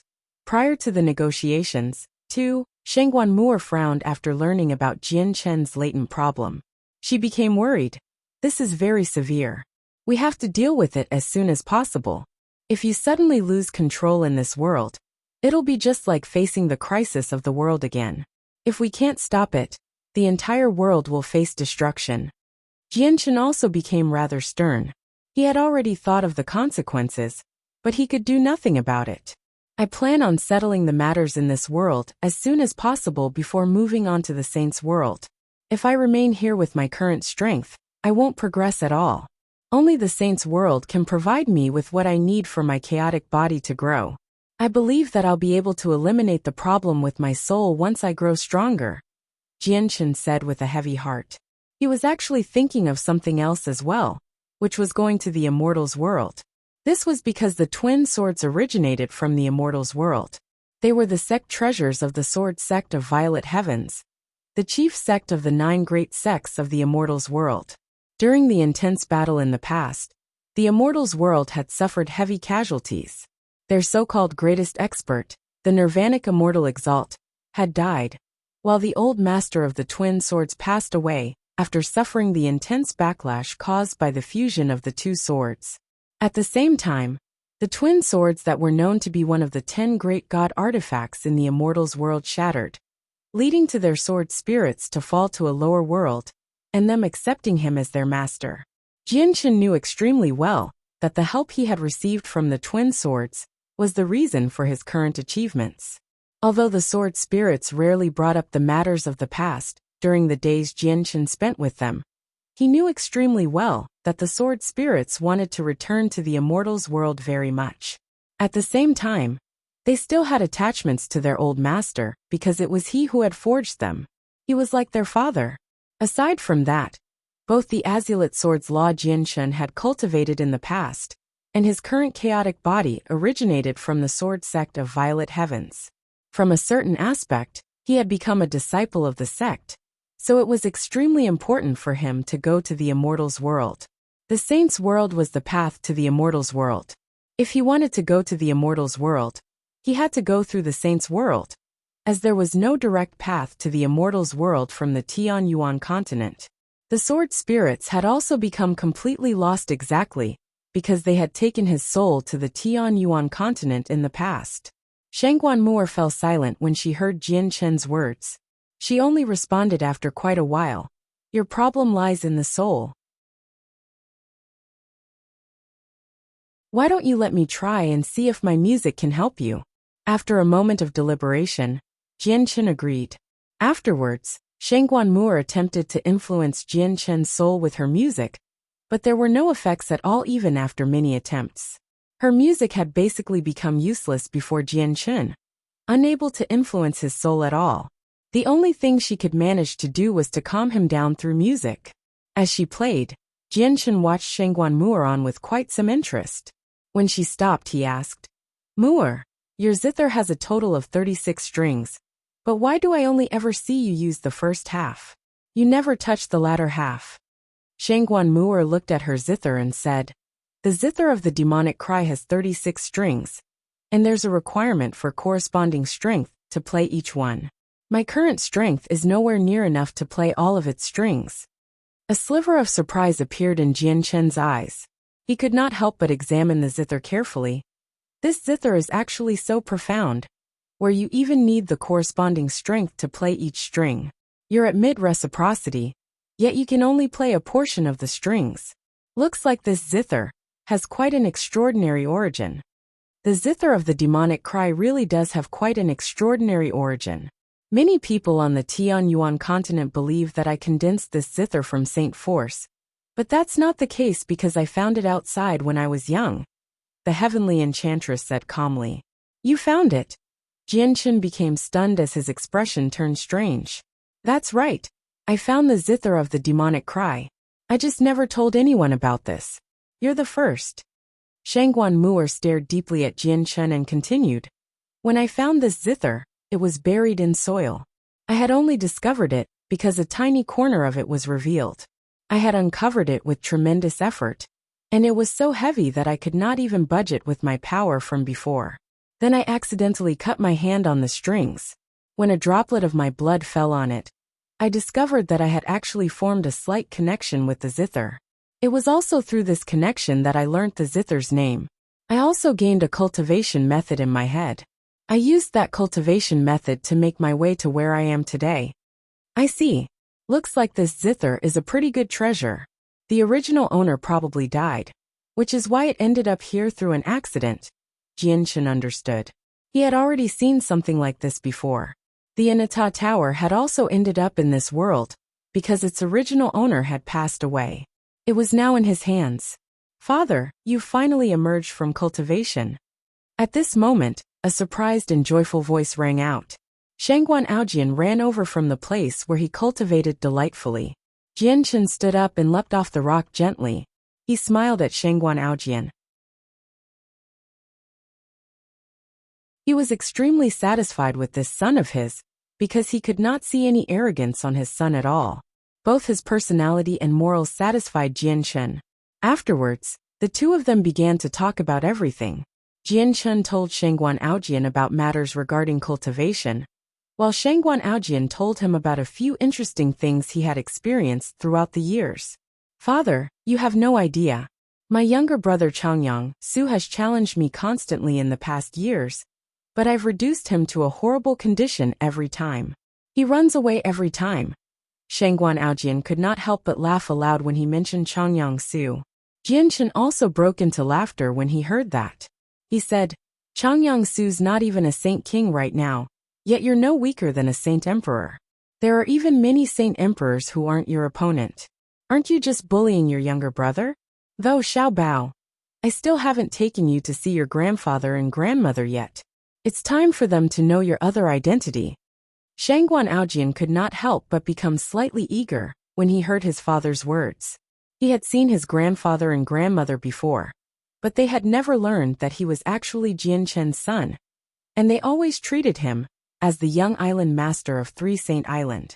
Internally, he desired their recognition as their grandson.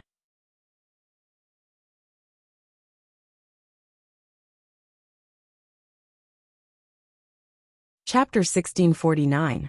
Prior to the negotiations 3. Father, when are you going to take me to see grandfather and grandmother? Shangguan Aojian asked. Then he seemed to think of something and smiled. Before, when I wanted Changyang Su to call me elder brother, he was completely unwilling. Once I see grandfather and grandmother, he'll have to call me elder brother. Haha, I really do look forward to how his face will be like at that time. Jianshan could not help but smile after hearing that.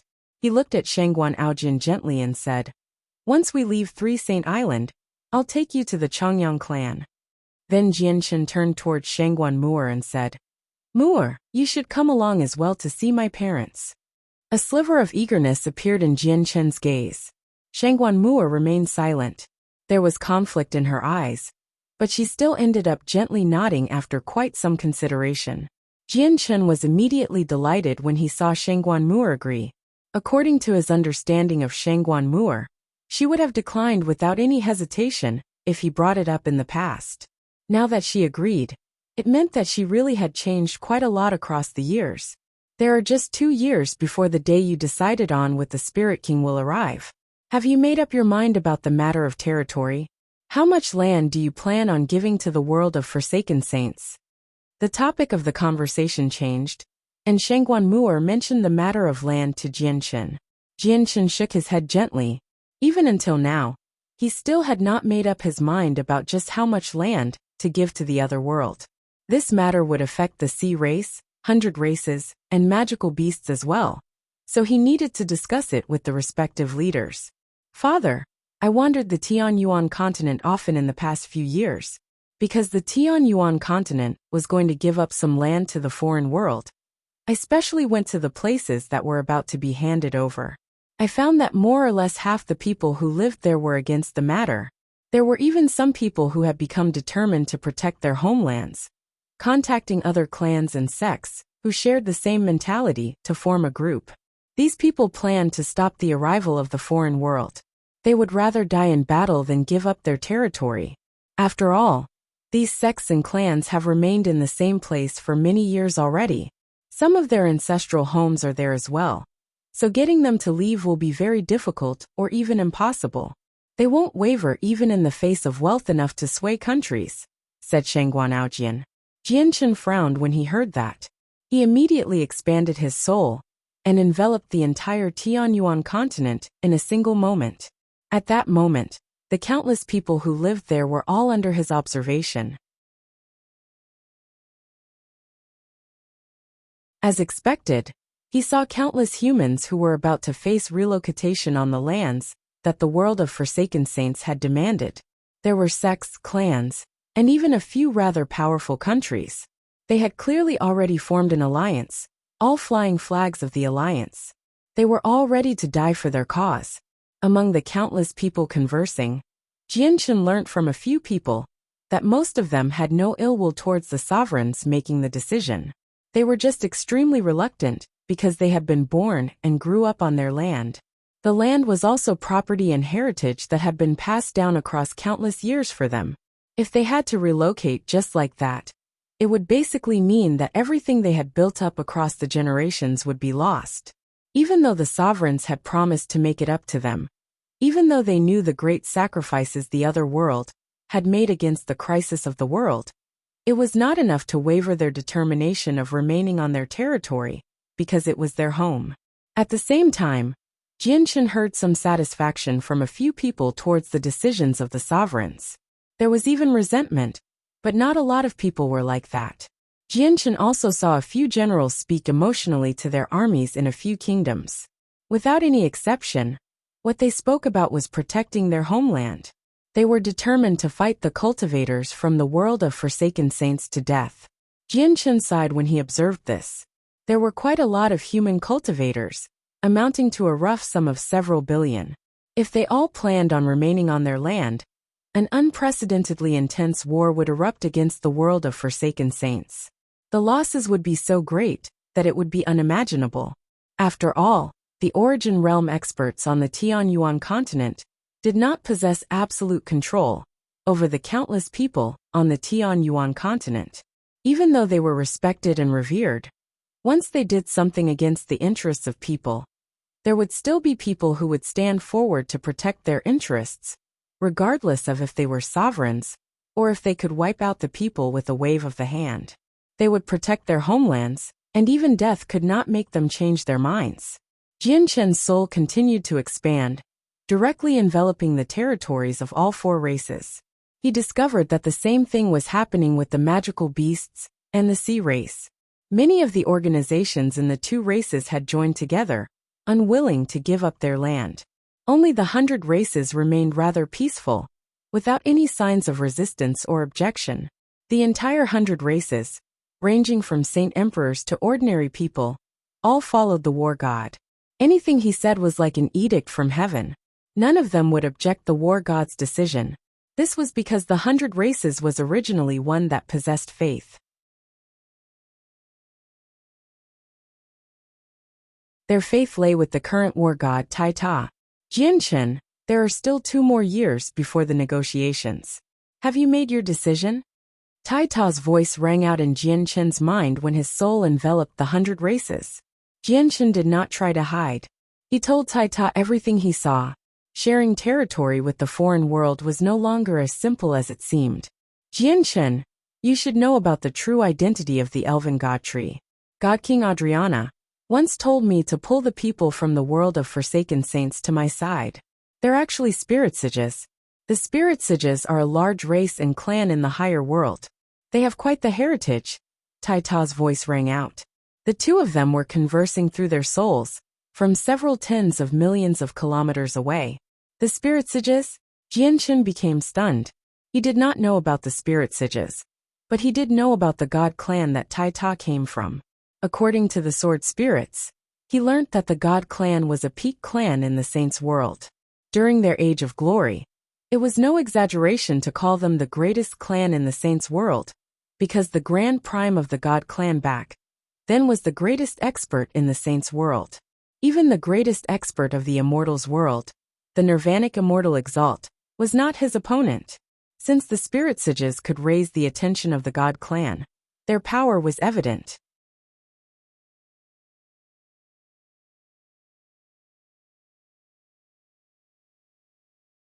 Chapter 1650. Prior to the negotiations 4. Jianshan sank into contemplation after his conversation with Tai Ta. He had never thought that the people from the world of Forsaken Saints, who called themselves Forsaken Saints, actually had such a great background, where even the god clan would try to pull them to their side. He could not help but re-evaluate the world of Forsaken Saints. Jianshan thought for quite some time. The light in his eyes flickered. Shangguan Mu'er and Shangguan Aojian did not disturb him when they saw that he was deep in thought. A while later, Jianshan made up his mind. He became determined and looked at Shangguan Aojian and Shangguan Mu'er. He said, "Let's go to the Tianyuan continent right now." Shangguan Aojian obviously agreed happily to this suggestion. He wished to gain the recognition of his grandmother and grandfather as soon as possible. During the time he roamed the Tianyuan continent, he had gone to the Changyang clan many times. As he was the young island master of Three Saint Island, Changyang Ba and Bai Yintian had personally received him every time, so he saw his grandfather and grandmother every time. However, he did not sense any of the affection and concern he yearned for from them, only politeness and respect. This was all due to the fact that he was the young island master of Three Saint Island. This was not what Shangguan Aojian wished to see. He would have accepted anyone else's politeness happily, and would not feel inconvenienced in any way, let alone feeling uncomfortable. However, Shangguan Aojian was unable to accept his grandmother and grandfather behaving so politely towards him. It even made his heart throb, making him feel bitter inside. Jianshan left Three Saint Island with Shangguan Aojian and Shangguan Mu'er. When the two of them left, Xiao Qian and Xiao Yu walked over from the other side with their junior sister Qin Qin. The two of them looked towards Qin Qin, and both sighed inside. Several decades had passed, but Qin Qin had already begun her journey of cultivating and attained quite the achievement, so she possessed an extremely lengthy lifespan. As a result, she seemed the same as before, remaining as pure and beautiful as she was in her 20s. The only difference was that she now exuded a sense of maturity. Qin Qin looked in the direction that Jianshan had flown off, and sighed emotionally inside. A sliver of emotion that she had hidden very deeply in her heart appeared as well. Qin Qin had indeed fallen in love with Jianshan, and even Xiao Qian and Xiao Yu had learnt about it. However, she had already understood many things across the several decades. She knew that she was not fated to be with Jianshan in this life, so she began to hide the emotion deeply in her heart, sealing it off coldly. Jianshan returned to the Changyang clan in Lore City with Shangguan Mu'er and Shangguan Aojian. This time, the three of them did not directly fly in. Instead, they entered through the front entrance. His appearance rather alarmed the guards at the main entrance of the clan. All of them knelt in disbelief. They directly wondered inside about what their fourth young master was planning to directly enter through the main entrance. As guards of the front door, they had never seen Jianshan enter through here. Every single time, he would move mysteriously, appearing in the clan like he had teleported before leaving in the same way, making it impossible to know his whereabouts. "I want to see my parents for some matters. Please send someone to contact them." Jianshan immediately ordered the guards the moment he stepped into the clan. "Yes, sir. This one will immediately contact the old master and madam." One of the guards directly felt confused towards the young master's irregular behavior, but he did not dare to hesitate at all despite his doubts. He replied politely before running inside as quickly as possible, disappearing in the blink of an eye. Jianshan brought Shangguan Mu'er and Shangguan Aojian into the clan, and directly headed towards the discussion hall. The three of them did not move very quickly, traveling at an ordinary person's speed. Without any exception, all the groups of guards they passed by would bow towards the three of them. Reverence filled their face. The Changyang clan had been expanded a few times, but it did not occupy too great of a space. Very soon, Jianshan entered the discussion hall with Shangguan Mu'er and Shangguan Aojian. At the same time, Bai Yintian and Changyang Ba received the message from the guard and emerged from the forbidden grounds. They also entered the discussion hall. Jianchen dismissed all the visible and hidden guards in the discussion hall, so there was only the 5 of them present. Haha! So the island mistress and young island master of Three Saint Island have come to visit. I have failed to welcome you from afar, so please forgive me. Xiang'er, why didn't you tell your father earlier than the island mistress was paying a visit? I could have made some preparations. Changyangba immediately clasped his hands to greet Shangguan Mu'er when he saw her. He was unable to contain his respect, but he also blamed Jianchen a little. Although his son was the greatest expert in the world now, the island mistress of Three Saint Island was still an origin realm expert. She was so powerful that she was the second greatest in both name and reality. In fact, her deterrence during the negotiations of the two worlds, while Jianchen was in seclusion, had stopped the origin realm experts from the world of Forsaken Saints from acting brazenly. As a result, Changyangba believed he should have held a grand welcoming ceremony for the visit of someone so important. Only that was enough to welcome someone like the island mistress of Three Saint Island. Jianchen smiled mysteriously. He did not answer the question. Instead, he turned toward Shangguan Aojian and said, Xiaobao, why don't you greet your grandfather and grandmother? Without any hesitation, Shangguan Aojian took a step forwards and directly dropped to his knees. He said, Grandson greets grandmother and grandfather. This scene immediately stunned Changyangba and Bai Yintian. The two of them stared at the kneeling young island master in disbelief. His words boomed through their heads like a bolt from the blue, shocking them to the point where they had become dazed. They struggled to return to their senses. Xiang'er, what is going on? The young island master is. Bai Yintian felt like her mind had become a complete mess, preventing her from thinking clearly. Jianchen chuckled. Mother, why do you still call him the young island master? The young island master of Three Saint Island is actually my son, as well as your grandson. I just kept this a secret the whole time, which was why no one on the Tianyuan continent knew his identity. What? The young island master is Xiang'er's son? This. Bai Yuntian's eyes widened and her heart churned. She had never thought that she actually had a grandson, and her grandson was already so old. Moreover, she had met him so many times already. Changyangba, who stood beside her, became utterly astounded as well. He stared at Shangguan Aojian, no longer able to maintain his composure. However, he soon thought of something and immediately asked, This child's mother is? Mu'er greets father and mother. Shangguan Mu'er bowed towards Changyangba and Bai Yuntian.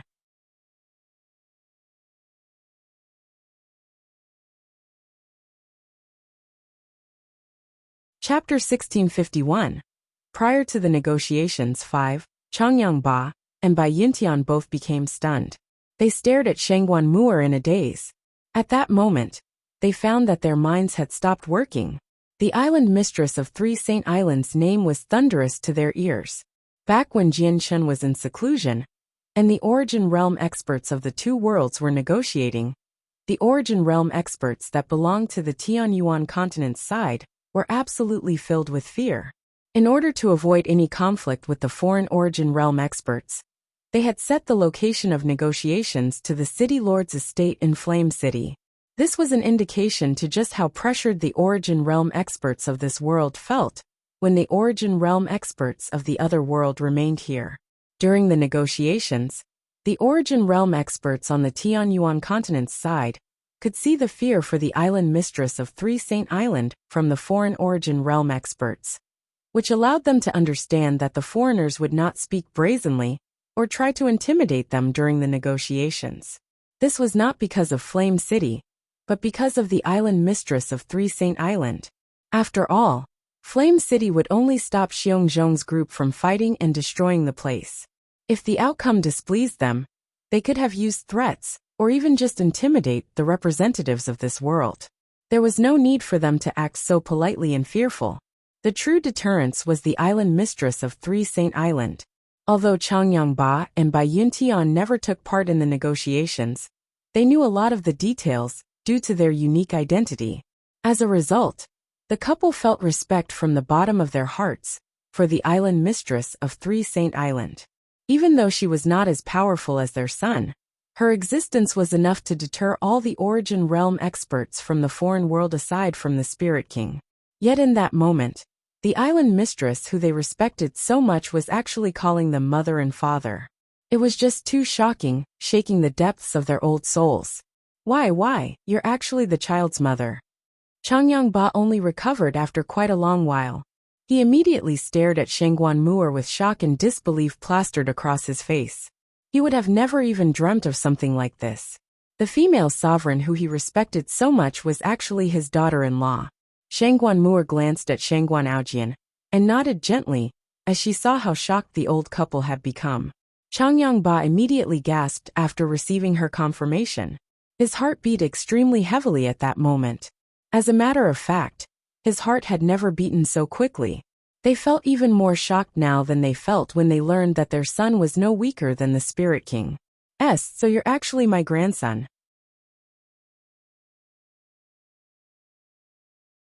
Tears pulled in by Yuntian's eyes emotionally as she looked at Shengguan Aojian benevolently.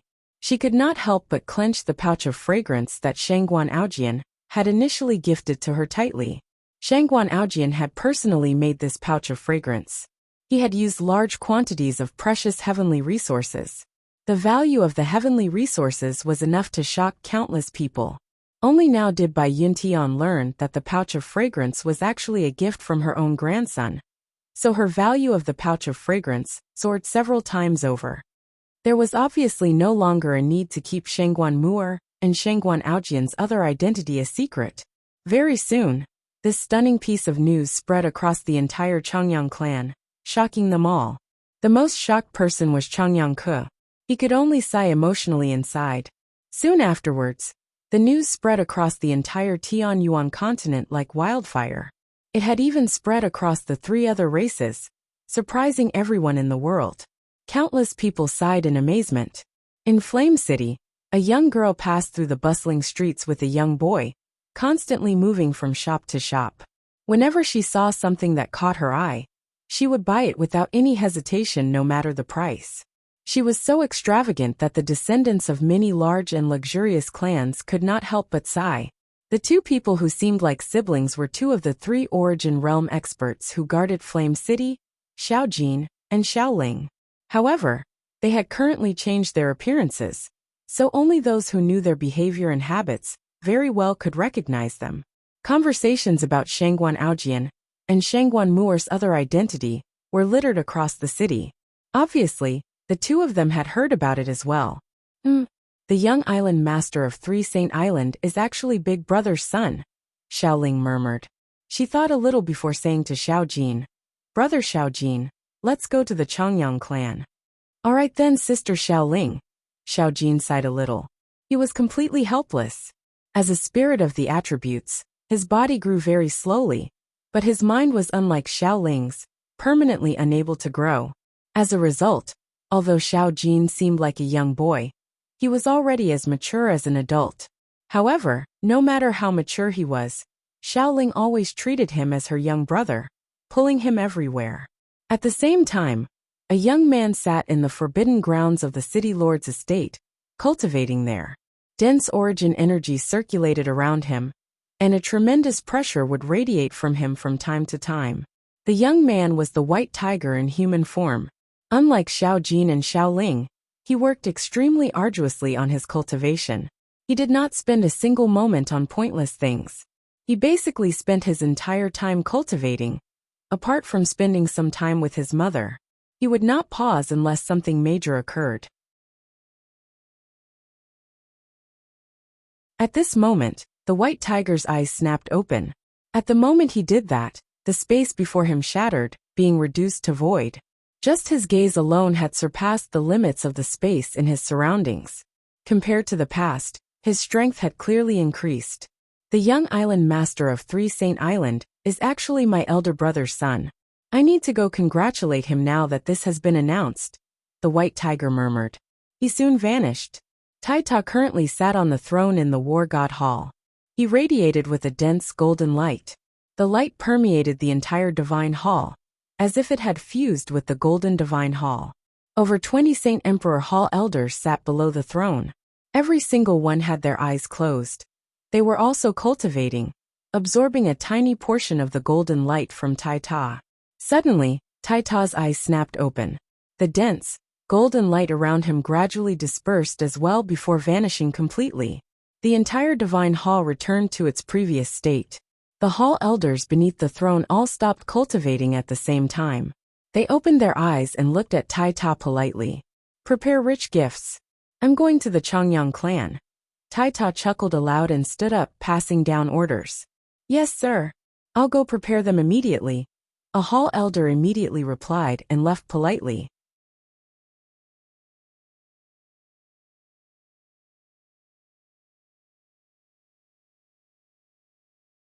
Chapter 1652. Gathering of the Strongest. 1. At the same time, the sea goddess, Yang Lai Guihai Dao, Feng Xiaotian, Houston, and the four brothers all hurried over as well, gathering at the Changyang clan. They all congratulated Jianchen, although Jianchen did not plan anything special to celebrate, announcing Shangguan Aojian's identity as Jianchen's son was akin to returning to the ancestral home, according to the customs on the Tianyuan continent. Even ordinary people would celebrate something like that. Not to mention that this had happened with Jianchen and Shangguan Mu'er, two sovereigns of the world. As a result, many ancestors from large clans and organizations came without invitations from across the world with rich gifts. Even the patriarch of the Tianqin clan, Qin Shao, matriarch of the Tianmu clan, Tianmu Ling, king of the Qinhuang kingdom, Qinji, Quan Yukai Karaliwei, the president and the grand elder of the Radiant Saint Master Union had come. Many people who were acquainted with Jianchen had all come.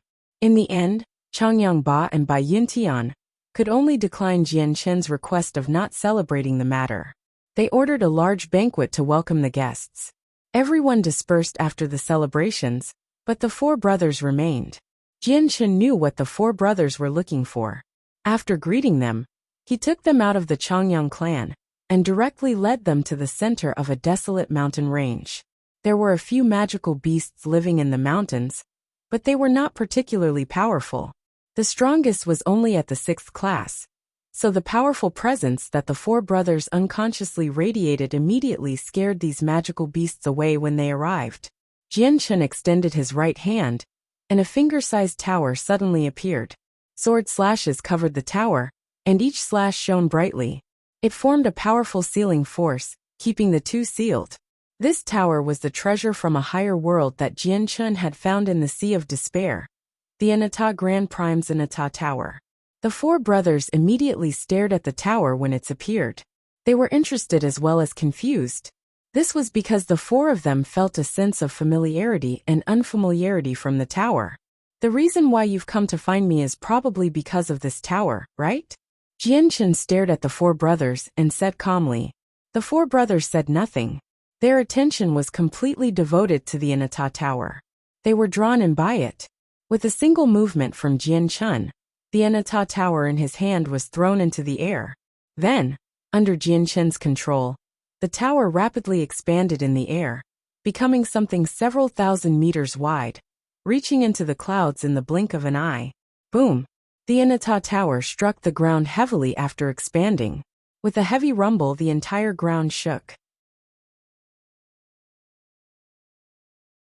The tower's weight immediately took over after leaving Jianchen's hand, and it rapidly sunk into the ground. Jianchen shook his head rather helplessly as he watched the Anata Tower sink a few dozen meters into the ground. He had not fully refined the Anata Tower yet, so it was a problem every time he placed it down. The tower was as light as a feather in his hand, but all of its weight would come crashing down once it left his hand. As a result, he needed to expand the tower. The bigger it was, the better, as a greater surface area could support the tower's weight. Otherwise, the tower might end up falling to the core of the planet if it remained as the size of a finger. Come in with me. Jianchen waved at the four brothers before flying through the damaged door of the tower. The four brothers glanced at the damaged tower that reached into the clouds in shock before flying in with Jianchen. There were a total of 9 floors in the Anata Tower. Parts of all 9 floors had shattered, with huge strands of sword chi hovering at the edges of the 4 different directions, suppressing the floor. Jianchen took the four brothers to the sword chi in the east of the first floor. He stared at the huge sword chi and said, "You should be drawn towards the Inata Tower. The reason all lies with these sword chi. The master of these sword chi is called the Nirvanic Immortal Exalt, a supreme expert who has reached the very apex of another world. I do not know where your cultivation method comes from, but it's definitely related to the Nirvanic Immortal Exalt. He might have even created it. However, the Nirvanic Immortal Exalt left behind all the sword chi inside and outside the Inata Tower, so they share the same origins as you. And maybe because of this you are drawn towards here. The Nirvanic Immortal Exalt has a total of 4 divine swords, which are the Sword of Mortality, Sword of Reincarnation, Sword of Slaughter, and Sword of Severance. The 4 swords just happen to share some physical features of the swords in your hands. The reason why you could all break through to the origin realm during the battle should be connected to the sword chi the Nirvanic Immortal Exalt left behind. When I subdued this tower previously, 4 strands of sword chi assisted me. They were hidden in my hand, and during your battle against the crisis of the world, the 4 sword chi flew out of my hand out of their own will. They fused with you, which is why the 4 of you could break through together at that time." Jianchen explained to the 4 brothers. "Jianchen, is the Nirvanic Immortal Exalt a person of a higher world?" Ada asked. Jianchen nodded. "Yes, the Nirvanic Immortal Exalt is a person from a higher world, but he does not belong to the saints' world. Instead, he is from the immortals' world, a world which opposes the saints' world, as well as the greatest expert of the immortals' world. His strength is beyond our imagination." Jianchen sighed at the sky when he reached this point and said regretfully, "Unfortunately, his glory has become a matter of the past, because he has fallen long ago. He died on the battlefield between the 2 worlds." Hearing that the Nirvanic Immortal Exalt was already dead, the 4 brothers' feelings became mixed. They had learnt the origins of their cultivation method, but the original progenitor was unfortunately already dead. What you see right now is the sword chi from the Sword of Severance. If you look at your sword, it's rather similar to the Sword of Severance. I want to see if you can form a connection with the sword chi. If you can absorb the sword chi, it would be even better." Jianchen stared at Ada in interest as he became slightly eager. Aside from answering the 4 brothers' questions, he had brought the 4 of them into the Inata Tower for this reason. He wanted to see if he could make the 4 of them remove the sword chi. All these sword chi were sealed, sealing up the Inata Tower's power. If the seals were not removed, he would be unable to display the Inata Tower's full strength, even if he refined it completely. Ada stared at the sword chi for a while before shaking his head. "I find these sword chi both familiar and unfamiliar. Absorbing them is completely impossible, because I can clearly feel their strength. Even with me just standing here right now, my heart still beats in fear. If I try to absorb it, I'll be ripped to shreds in a single moment and I'll die." Jianchen became disappointed, but he did not become dejected. He brought the 4 of them to the second sword chi. The second sword chi was left behind by the Sword of Slaughter, corresponding to Air's sword. However, it was no different from Ada. Air also sensed some familiarity from the sword chi, but he was still unable to absorb the sword chi. Jianchen took the 4 brothers to all 4 corners of the first floor, but they found nothing in the end. He directly took them to the 9th floor, and visited the 4 sword chi there as well, before leaving in disappointment. They exited the Inata Tower. "Then what about the sword chi outside? Can you control it or absorb it?" Jianchen stood outside, and stared at the sword slashes on the tower. Even though he already knew the outcome, he still wanted to try it. The 4 brothers stared at the sword chi, and closed their eyes very soon. Their presences changed abruptly at that moment as well. Jianchen's eyes suddenly narrowed. Currently, he could sense that the 4 brothers seemed to have fused with the sword chi. They're borrowing the sword slashes to comprehend the way of the sword. A thought crossed Jianchen's head. The same thing had happened with him when he first saw the sword slashes, but he had failed since his realm of comprehension was just too low. Not only did he fail to benefit at all, he had almost suffered an intense backlash. The cultivation method of the 4 brothers should be left behind by the Nirvanic Immortal Exalt. They share the same origins as the sword qi. I wonder if they can comprehend it successfully, Jianshan thought. However, just when he thought of something like that, the four brothers' presence immediately became a mess. They all vomited blood and became extremely pale. Jianshan arrived before the four of them. Raising his hand, he used Radiant Saint Force to heal them. The four of them had suffered from a backlash. Fortunately, they were not too heavily injured. With his abilities as a Class 9 Radiant Saint Master, they made a full recovery before long. What powerful sword qi! I've never seen such powerful sword qi. I never thought that I wouldn't even have the right to comprehend it after reaching the origin realm. Ada sighed deeply as he glanced at the sword slashes with lingering fear. However, he immediately looked away again, no longer willing to try comprehend it anymore. Jianshan stared at the sword slashes. He did not tell them that the sword qi had actually become much weaker than before after conflicting with the Inata Tower for so long. Afterwards, the four of them walked around the tower a few times.